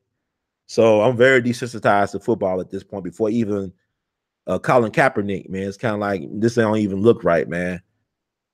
This is just this is too much for me to believe that this team could be this damn dominant. It's a whiteboard team at that. I mean, it's a whiteboard team. Shit. How many Wes Welkers they had versus Randy Mosses? You know what I'm saying? And then Aaron Hernandez, he was a Pro Bowl level tight end. He was winning down in Florida in college. He was a Pro Bowl level tight end. He signed that big contract with New England. All of a sudden, Gronkowski, that's the guy now. I mean, Rob Gronkowski is a beast. But think about it. Both these guys were tight ends. Aaron Hernandez just signed a big contract with New England. And all of a sudden he's out. I mean, he allegedly killed some people. But now, since he killed himself, he's not a murderer legally, according to Massachusetts law. So they said that people say he killed himself so that his daughter could get the insurance money. Because if he killed himself, if he died before they could file an appeal, then legally he is not a murderer. And that's some white people shit right there. That's some white people shit. That's some rich, wealthy white folks Illuminati shit right there. That's loophole shit. Yeah, gambling. Yeah. Yeah, but what about making it believable? This shit is not believable to me, man. This shit is not, you can't consider this real competition. It's not sport, it's a movie, man. It's not real. It's like a reality TV show. That's how real this football stuff is. Professional sports is like reality TV. It's not nothing competitive. When you stage, we already know the outcome. Look at what happened. Everybody knew. Even if you're not, you don't know a lot about football, everybody know when it's 4th and 1, you run the goddamn football.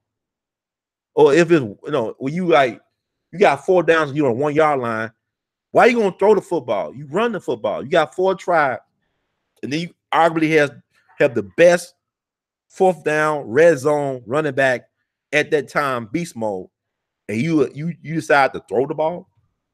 Get the hell out of here. Yeah, I believe they did sacrifice. Part of it was for Gronkowski and also for the other stuff they got. Because I'm going to tell you something. I don't think the New England Patriots ever recovered from the 2007 season. That's the lost season. I mean, they went undefeated in the most important game. They almost, think about it. If the Patriots would have won that Super Bowl, it would be no question that they were the greatest football team ever. If they had won that, and they almost won it. But the Giants beat them at their own game. Hey, brother Manny, nice to hear you here. But the Giants beat them at their own game. And the Patriots, you notice how early when they win them Super Bowls, they always won them by 3 points. So they was not really dominant in the Super Bowl until I guess this last one with Atlanta, which is like, come on, man. Yeah, really? Okay. But I'm saying you look at the early Super Bowl wins, it's like it was always by 3 points, by a field goal. Ain't like they were dominating the competition. So they were cheating because they proved that they cheated. But like Joe Kennedy said so many years ago, who was from Massachusetts, of course, he said, it's not a crime unless you get caught. So Bill Belichick and them, man, those are some, he's a wizard, man. Bill Belichick is a grand wizard. Oh, he's a wizard. Yeah, one game could change the team's fortune. But I'm not buying the New England Patriots being dominant. Thank you, brother Manny, for the donation. Appreciate you. You love you madly. I'm not buying New England being dominant without help from the league, man. Like you said, it's gambling. Las Vegas controlled the sports, man. It's like you go back to Michael Jordan. They killed his daddy because he wouldn't play ball. They killed his daddy because he wouldn't play ball. And I had a chance to talk to the guy who's in prison. He's in prison now. The black guy, along with his partner, who was a Native American, Extraction, they were accused of killing Michael Jordan's daddy because they was joyriding in Michael Jordan's daddy's car. But think about the fact that Michael Jordan's daddy had expensive dental work. Think about it. They could have identified his body through his dental records. They look at his car, man. He got all this Bulls paraphernalia. He have a brand new Mercedes. No, I'm just saying his body was cremated. Think about that. Y'all don't find that suspicious that his body was cremated like he was like some John Doe? That's a cover up. Even the mainstream, the media back then, like you look at stories from, I believe, GQ and other outlets back then, knew that the story was fishy about the two boys being the killer of Michael Jordan's daddy. Even Dick Gregory knew. Dick Gregory's amazing. Dick Gregory tried to reach out to the guy's lawyers to tell him, brother Michael Aaron, thank you for the $20. I appreciate it. One love. 520. I thank y'all. God bless y'all. But Dick Gregory tried to reach out to the lawyers of the guys, and the lawyers refused to meet with Dick Gregory because he had some evidence to prove their innocence. And that was, you know what? And I connected the brother with Dick Gregory 20 years later because this is back in 2016. And Dick was mad at me at the time, but when I did that, it got me back in his good graces. Because what happened was he told me that he was made aware of an interview I did with Dick Gregory about a CO at the jail or the prison that he resides in. The CO said, Dick said, you innocent, man. Because I had we asked some Dick about Michael Jordan and Magic Johnson. And he started talking about how gambling controls professional sports. And he brought up the issue with Michael Jordan and his dad. If y'all can remember, if you old enough to remember what was going on that summer when the Bulls were playing the Phoenix Suns in the finals, it was a white guy that wrote a book about Michael Jordan being a degenerate gambler. I guess he lost a lot of money on golfing and stuff like that. I believe, you hear people say, well, Michael Jordan, they want to they allegedly, I know Dick talked about point shaving. That some of these guys like Magic and Michael Jordan were into point shaving. And, Magic Johnson retired from the league. They say, I remember the day when Magic Johnson retired. And they say he had HIV, but look at him years later. I think he sacrificed his son. He sacrificed his son to keep healthy. I don't know, man. He might not never ever had HIV. They just wanted him out. I mean, think about Jack Johnson, man. Jack Johnson allegedly threw that fight with Jess Willard in Havana, Cuba, just to get back into America. I mean, they gave him so much grief being the heavyweight champion. They passed a law called the Mann Act just for Jack Johnson, saying that it was immoral and illegal to transport women across state lines for certain purposes. But he was married to the white girl in question. But anyway, man. I mean, people do things, man. Just like you go back to Muhammad Ali and that second Sonny Liston fight with the Phantom Punch.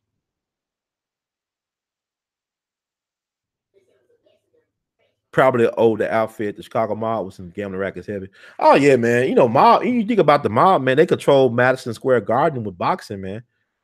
They try to get Sugar Ray Robinson to throw boxing matches, and he refused.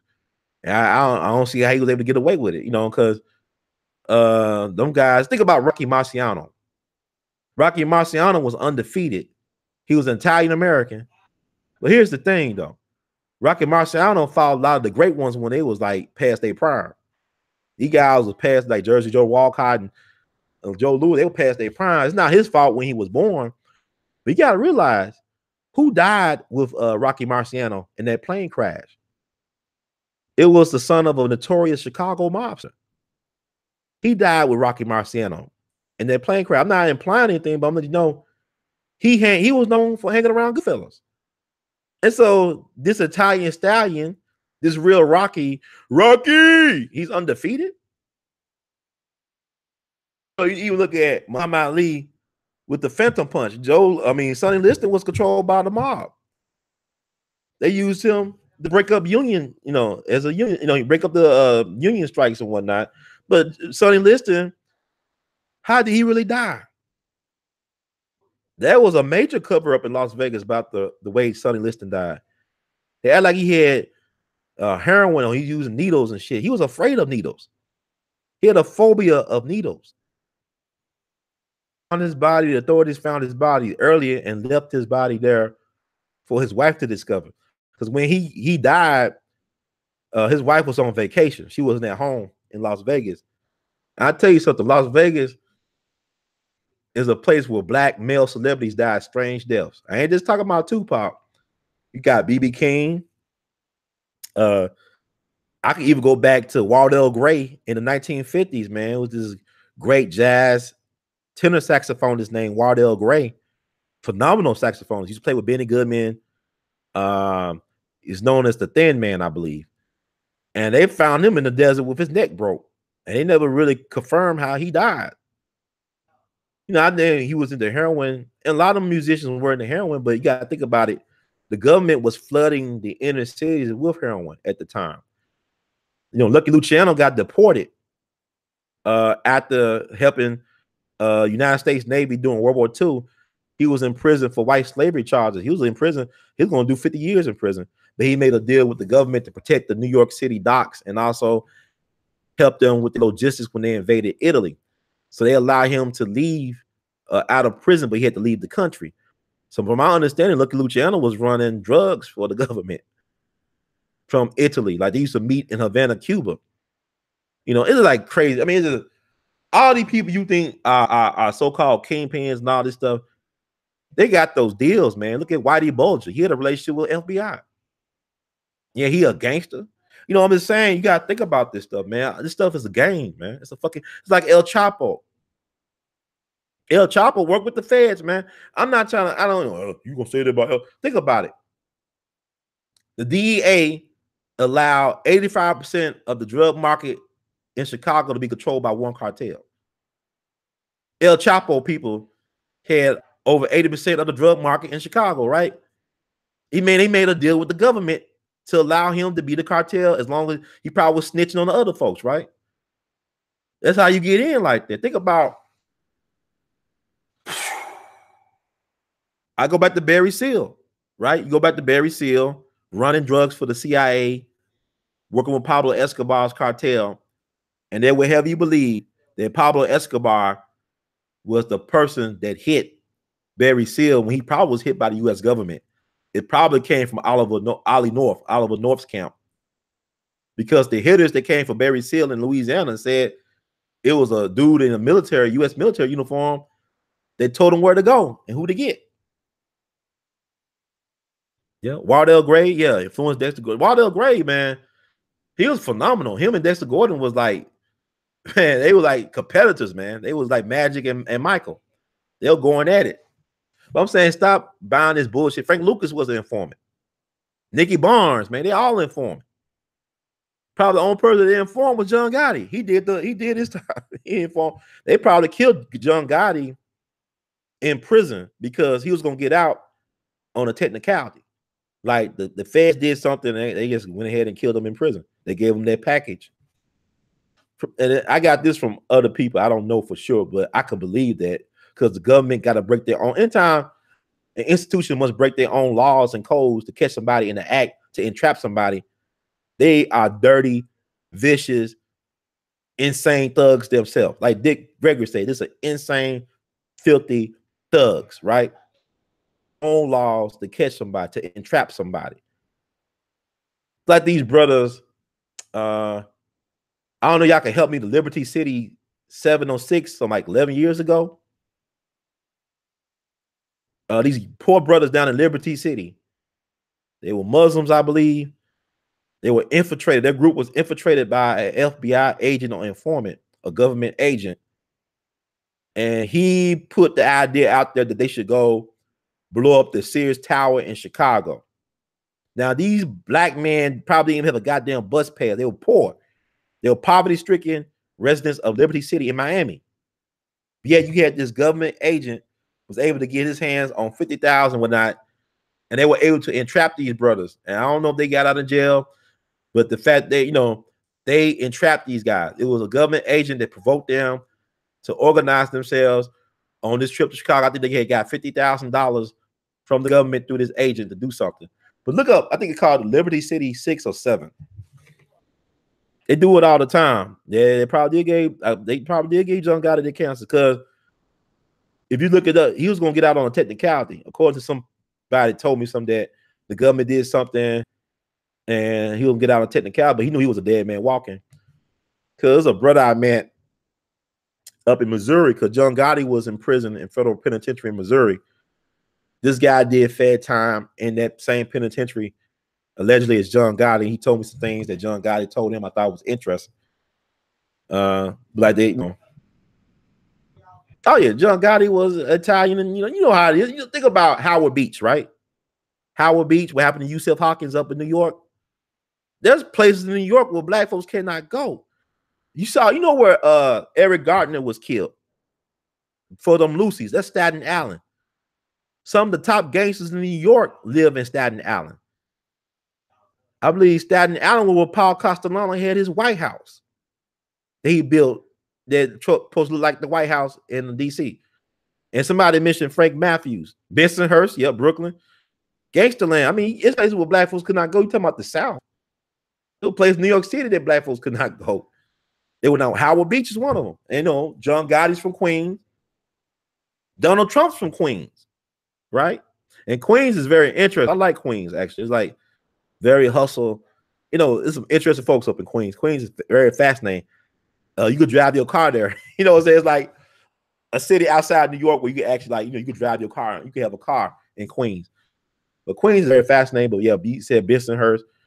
A lot of these guys didn't care about black folks. But you know, the funny thing about Italians is that if you go back a couple of generations, they darker than a lot of us are.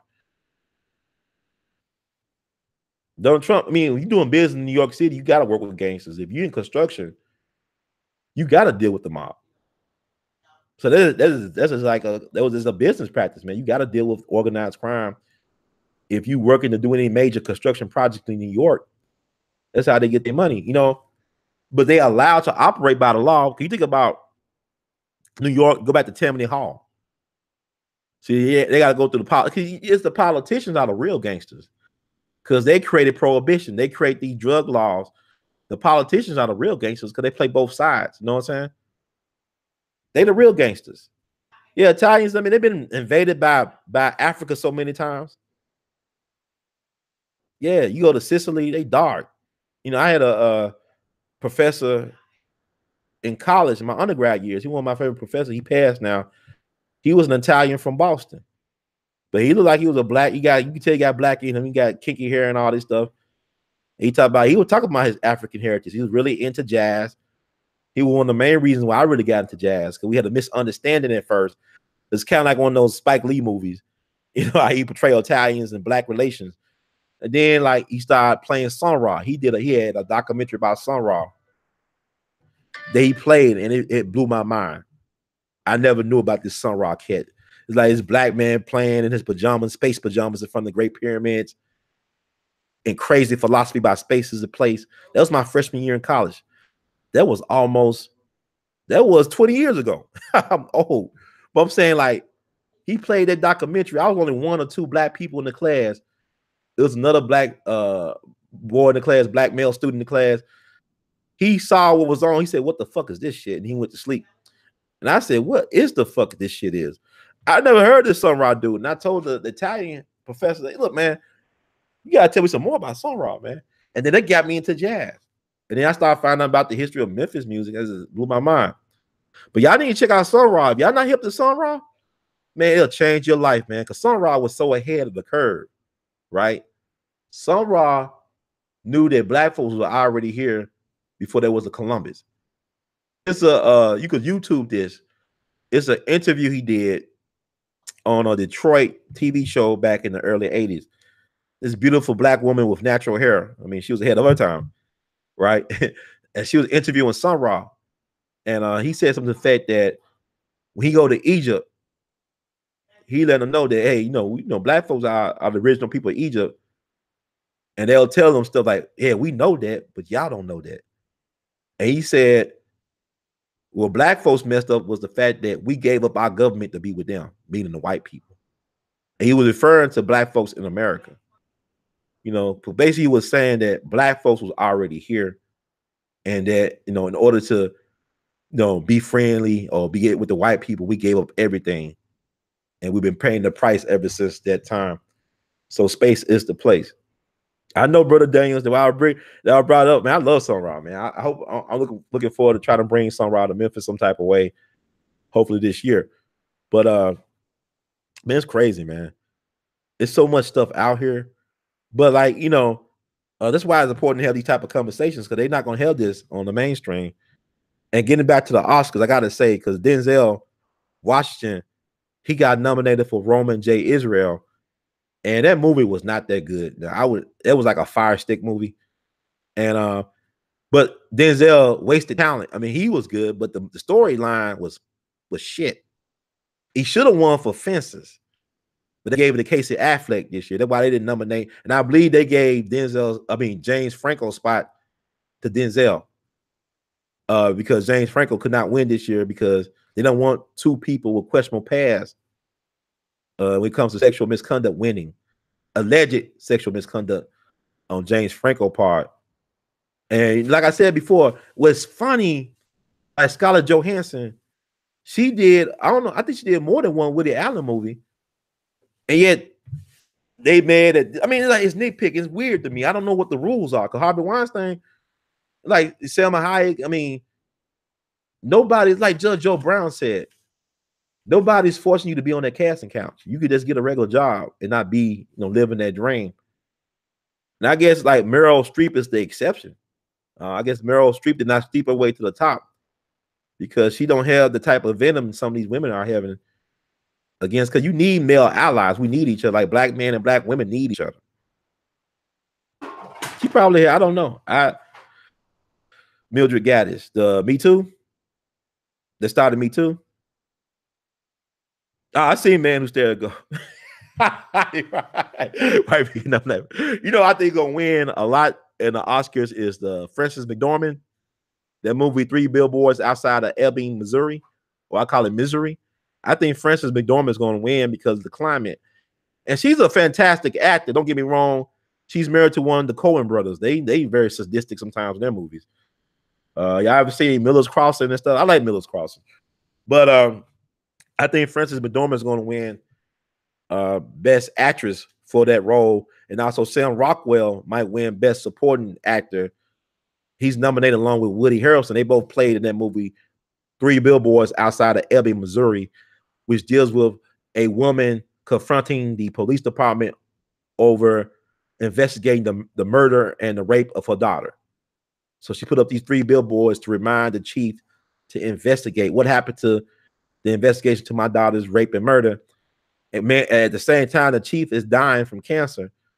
And his sidekick, this Barney Fife, racist Barney Fife, played by Sam Rockwell. I mean, like he was studying these good old boys, but he played that role to the hilt. This racist sidekick known for police brutality towards black people, he ended up becoming the most interesting character in the whole movie. His character arc is crazy. But to me, in spite of all this stuff, it was well written, a strong acting, and I believe she's going to get that Best Actor award. You know, I haven't seen Proud Mary yet. I want to see it. Is it Fire Stick, or is it like, should I go to the movies and support it? I don't like wasting money at the movies. If it's Roman J. Israel was very disappointed. If the critics hate it, I will give it a chance. If the critics hate the movie, I'll give it a chance, man. Oh, no white people are in charge. You know what? I thought it was a great movie that should have got some type of recognition. Was the movie Marshall, because Marshall really flipped that idea on his head.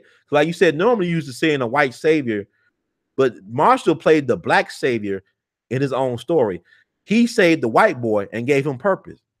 And I thought that was a great twist. And I thought, you know, kudos to Chadwick Boseman. He's an excellent actor. He is a great actor, man. I mean, there's a reason why people picked him from all these roles to play, but I'm looking forward to seeing him in the Black Panther, but he really pulled out that Marshall role. He really pulled it off. It is pretty good. It's way better than Roman J. Israel, I'll tell you that much. Now I want to see both Marshall and Roman J. Israel at the movies. I thoroughly enjoyed Marshall because I didn't know how they were going to approach it. You know what I'm saying? They went a different way, but it's very fitting for the times, considering this Me Too stuff. We got this black man accused of raping this white woman and all this stuff. Very fit. I mean, like, people don't understand the trauma.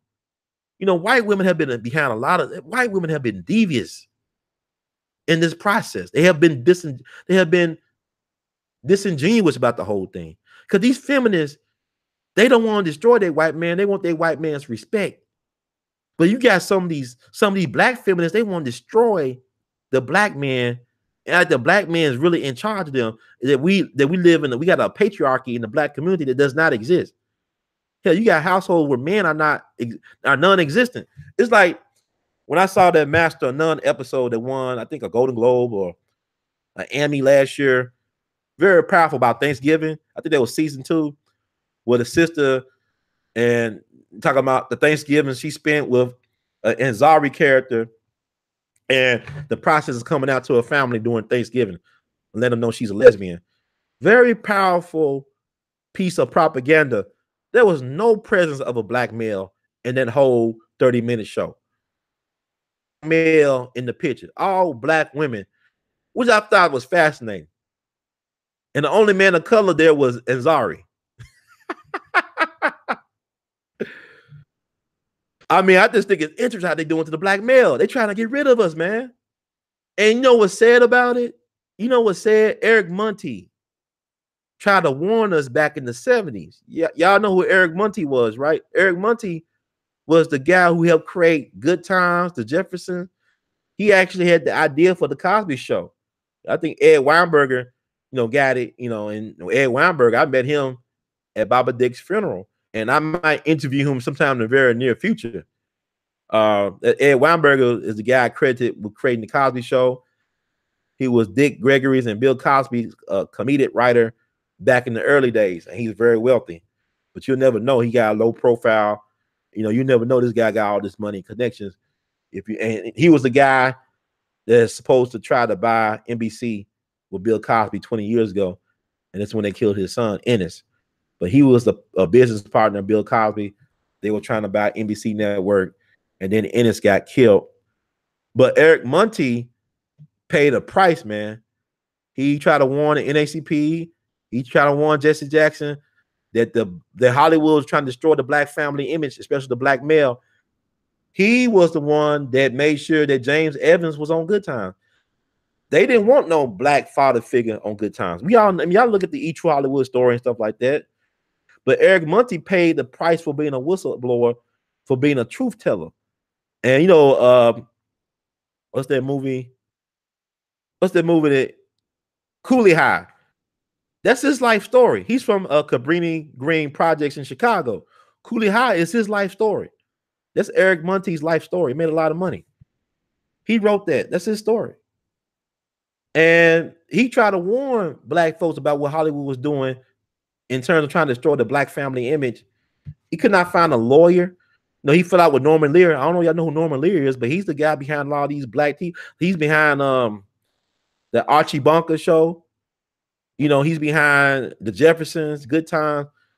This white dude is almost 100 years old, living good. He take care of himself. But Eric Monty, since that time period when he took on Hollywood, has suffered all types of health ailments. Had to relearn how to speak again. Was living on Skid Row at one point. I mean, I don't know where he's at now. I think last time he was in Chicago, but man went through a lot of hell because he could not find nobody to take on his case legally because he had a falling out with Norman Lear. And basically he was blackballed. You ain't even talking about low ball like Monique. He was blackballed from Hollywood. He was blackballed. Yeah, Norman Mailer. I mean, you gotta be careful about the white liberals, man. I mean, George Soros is a white liberal, right? You see what's going on. Man, it's just like we need to know this stuff and stop repeating these mistakes, man. Learn from our elders, learn from the ancestors, man. Be woke, man. We don't have to go through the same thing that our people went through before. And that's why I just feel like I've been compelled to try to do these shows that I'm doing now to reach out to my people. But I throw stuff out there. I'm tapping into that universal source, and we all can do that. Yeah, it's a show. Kanisha White, you make excellent points about look at primetime TV today. All the black men are gay. You think about it's a couple of shows. Y'all don't know if y'all remember Noah's Ark from 10, 11 years ago. I came on Bravo. Noah's Ark is interesting, but it was a show based on it was like Sex in the City for young black gay dudes. It's featured young black gay dudes. I mean, it's very interesting. Their programming is real, man. The programming is real. So many black movies now have the same plots like Soul Food, This Christmas, Almost Christmas, the same plot in any Tyler Perry movie. I can't even look at no Tyler Perry movies, man. Yeah, Bravo was on a mission. It was on an agenda, man. Like Judge Joe Brown talk about that a lot. And I'm not knocking the gay community, but there is a powerful, they call it the gay mafia, man. If you on the wrong side of them, they can destroy your career. But my thing is this, Hollywood is not for black people anyway. So we shouldn't be really complaining about it. You know what I'm saying? We should start our own. I know people say, well, why we gotta start our own? They think about how they did it, man.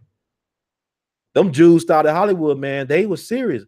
A lot of them, the early architects of Hollywood, them guys were so serious about controlling it that they worked themselves to death. They worked themselves to death to control because they knew propaganda image. The story, man. You got to tell your stories. You got to control your image. And so what's happening in China, man, that should be a wake-up call. Because I told y'all earlier in the podcast about how the Beatles was used to take Americans' minds off of the Kennedy assassination and to also introduce drugs into the youth culture. Look at the Tavistock Institute. My understanding, they say that Adolf Hitler, Joseph Stalin, and Benito Mussolini were all British agents. These are claims people are making out there. Do the research. I mean, don't be afraid to go down these rabbit holes. Thank you so much. I just hope the audio is not too bad because I go. But I guess if y'all listen, y'all can hear stuff, right? Y'all, I'm coming in. Can y'all hear stuff? All right. Oh, any black man? Man, you know what? Y'all remember Tu Wong Fu? You had Wesley Snipes, one of the greatest action heroes of all. I mean, wearing a dress, Patrick Swayze, and with the John Leguizamo. It came out 20 years ago. I don't think, yeah, thank you. The audio's good. Yeah, they say Hitler died in South America. You know what's, I mean, I'm gonna tell you something. This stuff is like strange. Because y'all heard of Operation Paperclip. I gotta wrap this up. But y'all heard Operation Paperclip, where the Vatican, along with the US government, were relocating these Nazi war criminals, so-called. And if it wasn't for these Nazi war criminals, we would not have a space program or the CIA. They use these so-called Nazi war criminals to help with the building of the space program and the CIA. And so if Hitler was a Rothschild, so he was a banking agent. Think about the people who supported Hitler.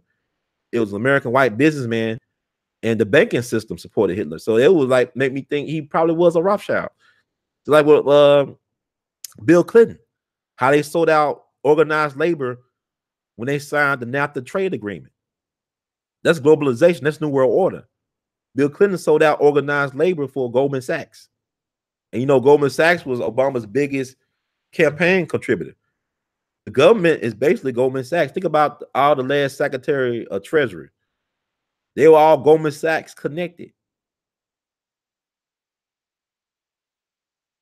The Jews started Hollywood to portray their image as superior. Well, why not? I mean, why would you be a marginalized character in your own story? That go back to Ralph Ellison's Invisible Man. Don't be a marginalized player in your own story. Don't be the invisible man. And I think, we got to stop. See, we be saying stuff sometimes. We don't know what we saying. We be saying stuff like, man, why they don't teach us in school? What is a school? What is a school? What is learning? Is it learning or is it indoctrination?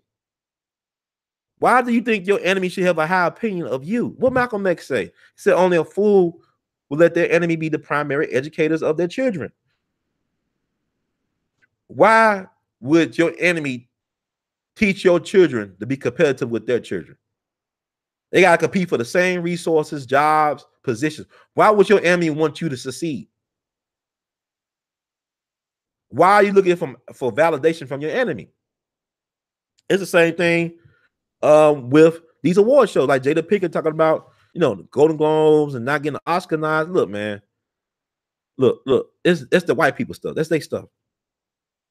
You lucky you could get a seat, get little we call them little trinkets that the rich people be getting at these award shows. They be getting all this expensive stuff for free.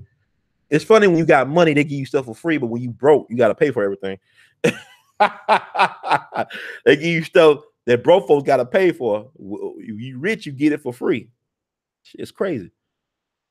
Yeah, Dave Chappelle did wear something like a dress in Robin Hood Men in Tights. And that came out before Health Bake. Because Health Bake came out in 98. Man, Tights, it came out in 93 or 94 after Kevin Costner's Robin Hood. He was wearing something that looked like a dress. So I just thought that was interesting, but nobody ever brings that up, really. You don't hear about people talking about that. They don't talk about that. But in college, you learn that K through 12 is just indoctrination. They don't teach you what you need to learn. Well, you're gonna learn the hard way, one way or the other. Yeah, but we gotta. This Monique thing is fascinating. And I'm gonna wrap this up, but Black men and women, we gotta be kind. We gotta start learning how to love each other again, man. Cause we need each other. I'm not talking about just sex and all this stuff. I'm just talking about we need each other, man. We are our greatest allies, and we don't even understand the games they are playing. All this venom I be hearing, what I'm saying, on social media, man. All this emotionalism. Let's start researching the history. Who got each other's best interests at heart? How come Fannie Lou Hamer knew what the white feminist was up to? Fannie Lou Hamer didn't have no extensive formal education. She lived on a plantation for most of her life in Mississippi. She didn't know she could vote until she was 40 years old. How did Fannie Lou Hamer knew what the white devils was up to? How she knew about these white feminists? She had a black man that held her down, right? A black man that was comfortable being around with this strong black woman, this courageous, brave warrior for the people. The wisdom of a Fannie Lou Hamer. You can't learn that in no school. You learn that from hard times and struggle. So I mean, and people don't understand. Fannie Lou Hamer wanted her own biological children, but she was sterilized against her own will by the doctors in Mississippi. They sterilized her without her consent, and then they notified her. In this system, a black woman's body does not belong to her alone. Look at the father of gynecology. He has a statue in Central Park in New York City. Marion Sims. I don't even want to call him a doctor. I'm calling him Marion Sims from South Carolina. This guy was going around mutilating black women's wombs and vaginas with crude instruments, with no anesthesia. He out there mutilating black women's wombs. This is before the Nazi war criminals. This is before Dr. Joseph Mengele and the Third Reich. He was doing this in America, 19th century. Black women, nothing but the working mules of society, like Zora Neale Hurston said so many years ago. Who respects a black woman? Her body, look at Thomas Jefferson. That's a love story. Ain't no goddamn love story. That's his property. She's no better than his chair or his cattle or his corn. She's not on his level. He don't see her as no equal. That's his property. That's a sex doll. Sally Hemings was a sex doll. People say, Grand Judge is just a... I remember, I can never forget 20 years ago when I was looking at C-SPAN, when the white relatives of Thomas Jefferson confronted or had a joint meeting with the black relatives of Thomas Jefferson at Monticello, his home. And I remember, I can never forget the white lady, one of the relatives, said, "We're not racist, we're just snobs." She kind of like Paula Deen when I think about it. We said, "We're not racist, we're just snobs." I said, "Yeah, okay." Interesting.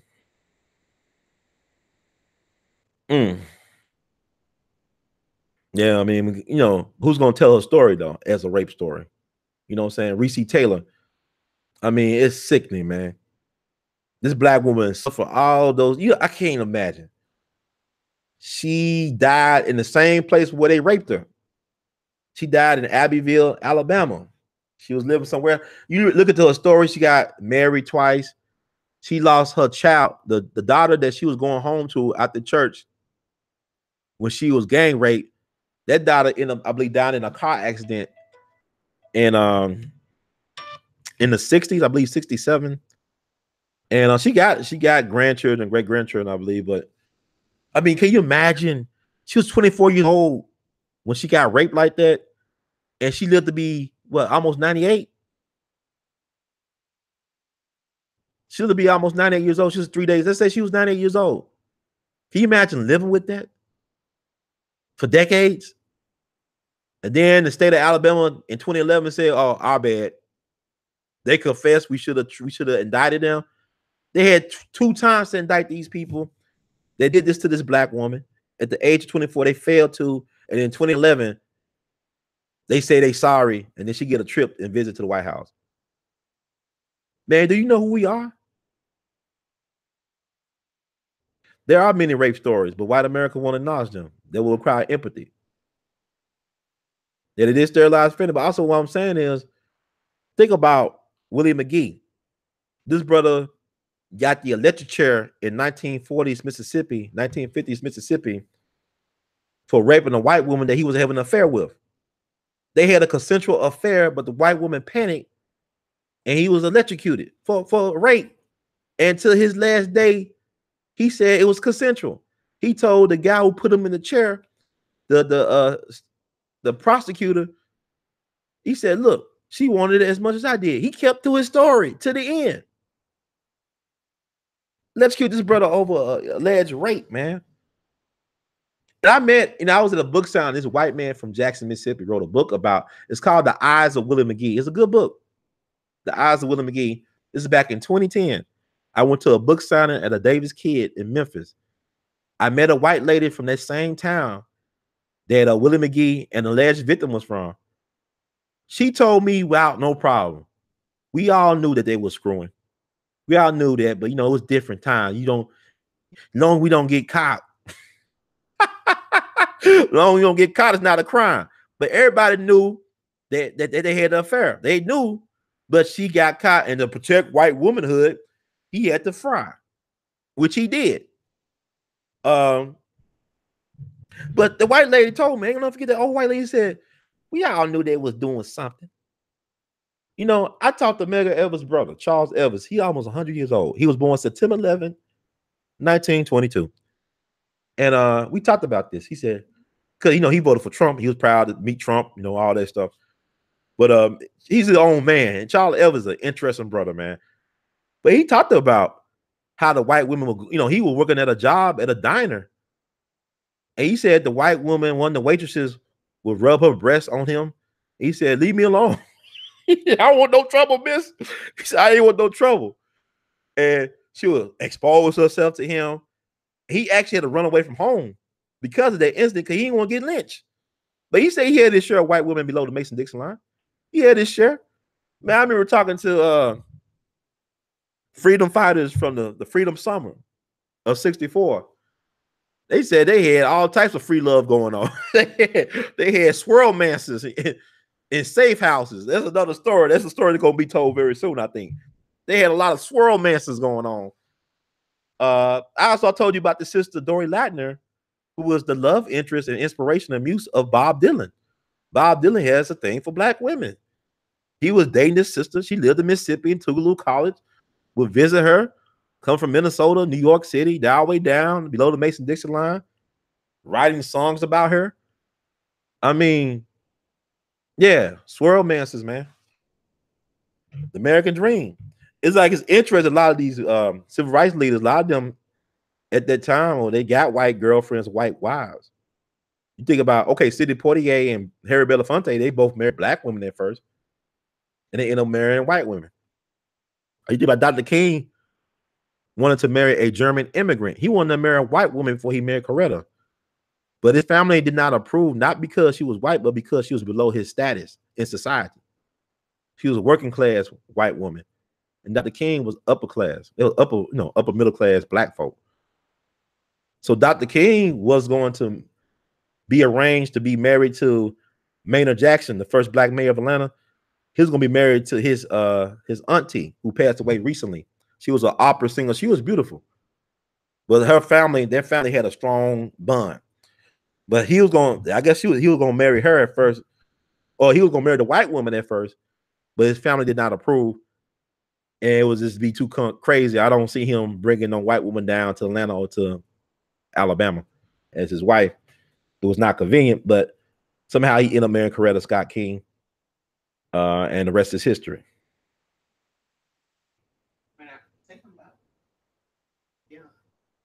I'm about to wrap it up. Czech Republic is trying to find living relatives so that they would know of his bravery and honor, and that he would never be forgot his contribution to their town. Yeah, recently the Czech Republic, back in this past Sunday, honored Tuskegee Airman Albert Lewis Young, Second Lieutenant Albert Lewis Young.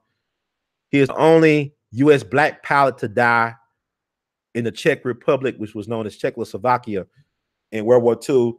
He died January 21st, 1945. His airplane crashed in the Czech Republic. So they recently dedicated a monument in his honor, which is very prestigious because I saw the photos and the video of the event. All these white people, and they seem to be very sincere about honoring this black man, because what I love about it was the fact that they had an older monument at first, and they end up taking it down because his name was misspelled. So they had a lot of respect for his sacrifice. He was just 23 years young when he died, unfortunately, in World War II. His body was buried at the site of his crash in the Czech Republic, but back in September of 1946, it was moved to his current location in France. So if y'all know anybody who may be related, or if you're related to Second Lieutenant Albert Lewis Young, who was born in Memphis October 13th, 1921, and passed away on January 21st, 1945, the Czech Republic is interested in talking to you. Because what a great honor. And with that said, I want to thank everybody for tuning in. Kind of ran the overtime. I'm not going to have a live stream on Friday, but I plan to be back hopefully before the end of this month, but also on a more consistent basis as we head into February. I want to thank you all for supporting the super chats, Manny Lamont, and the other person. Got to shout y'all out properly, man. Thank you all for donating and for listening, Manny, and brother Michael Aaron for donating to the cause. Like, there's no such thing as a small donation. It all adds up in the end, but we got to put skin in the game. If I'm out here put myself on the line for our people, I have no problem put myself on the line for the people, but I will hope that the people will have no problem standing with me to make sure that this message get out by any means necessary. And I want to tell you how powerful the love for my people is. I did this picture. It's going to be available. It's available now on the R2C2H2.com website. And also we got a t-shirt made of it. It's of Dr. King, MK Memphis 50. MK Memphis 50. I did this picture under Dr. King. And I look forward to you all. If y'all can support this, get a t-shirt or a print, be greatly appreciated. And I think that's it for now. But I gotta get some moderators, man. There's too much stuff to do. I gotta get some moderators. I look forward to if you're interested in moderating the show, or helping me out, because I'm gonna start putting up data, doing PowerPoints and stuff like that as we progress, and also probably get a caller line as well. But thank you so much, you all, for listening to the show and for being troopers. And I hope that y'all was able to hear, hopefully, the majority of what I had to say, and I'll be listening back to it. Thank y'all so much. We love you madly, and I will keep on doing the live streams if y'all keep on listening. Is that a chicken? No, that's like, I don't know what the hell. I just make up these weird birds, man. I don't know if it's not a chicken, but if you want to be a chicken, it'll be a chicken, especially if you buy the picture. Just the print for $20, and t-shirts are $25.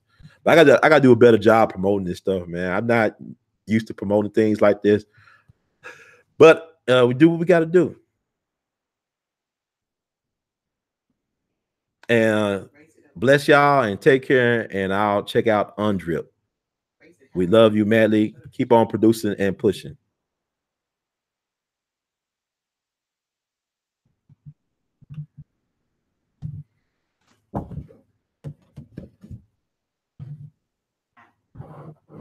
Get a good look, y'all. I'm gonna stop promoting this stuff.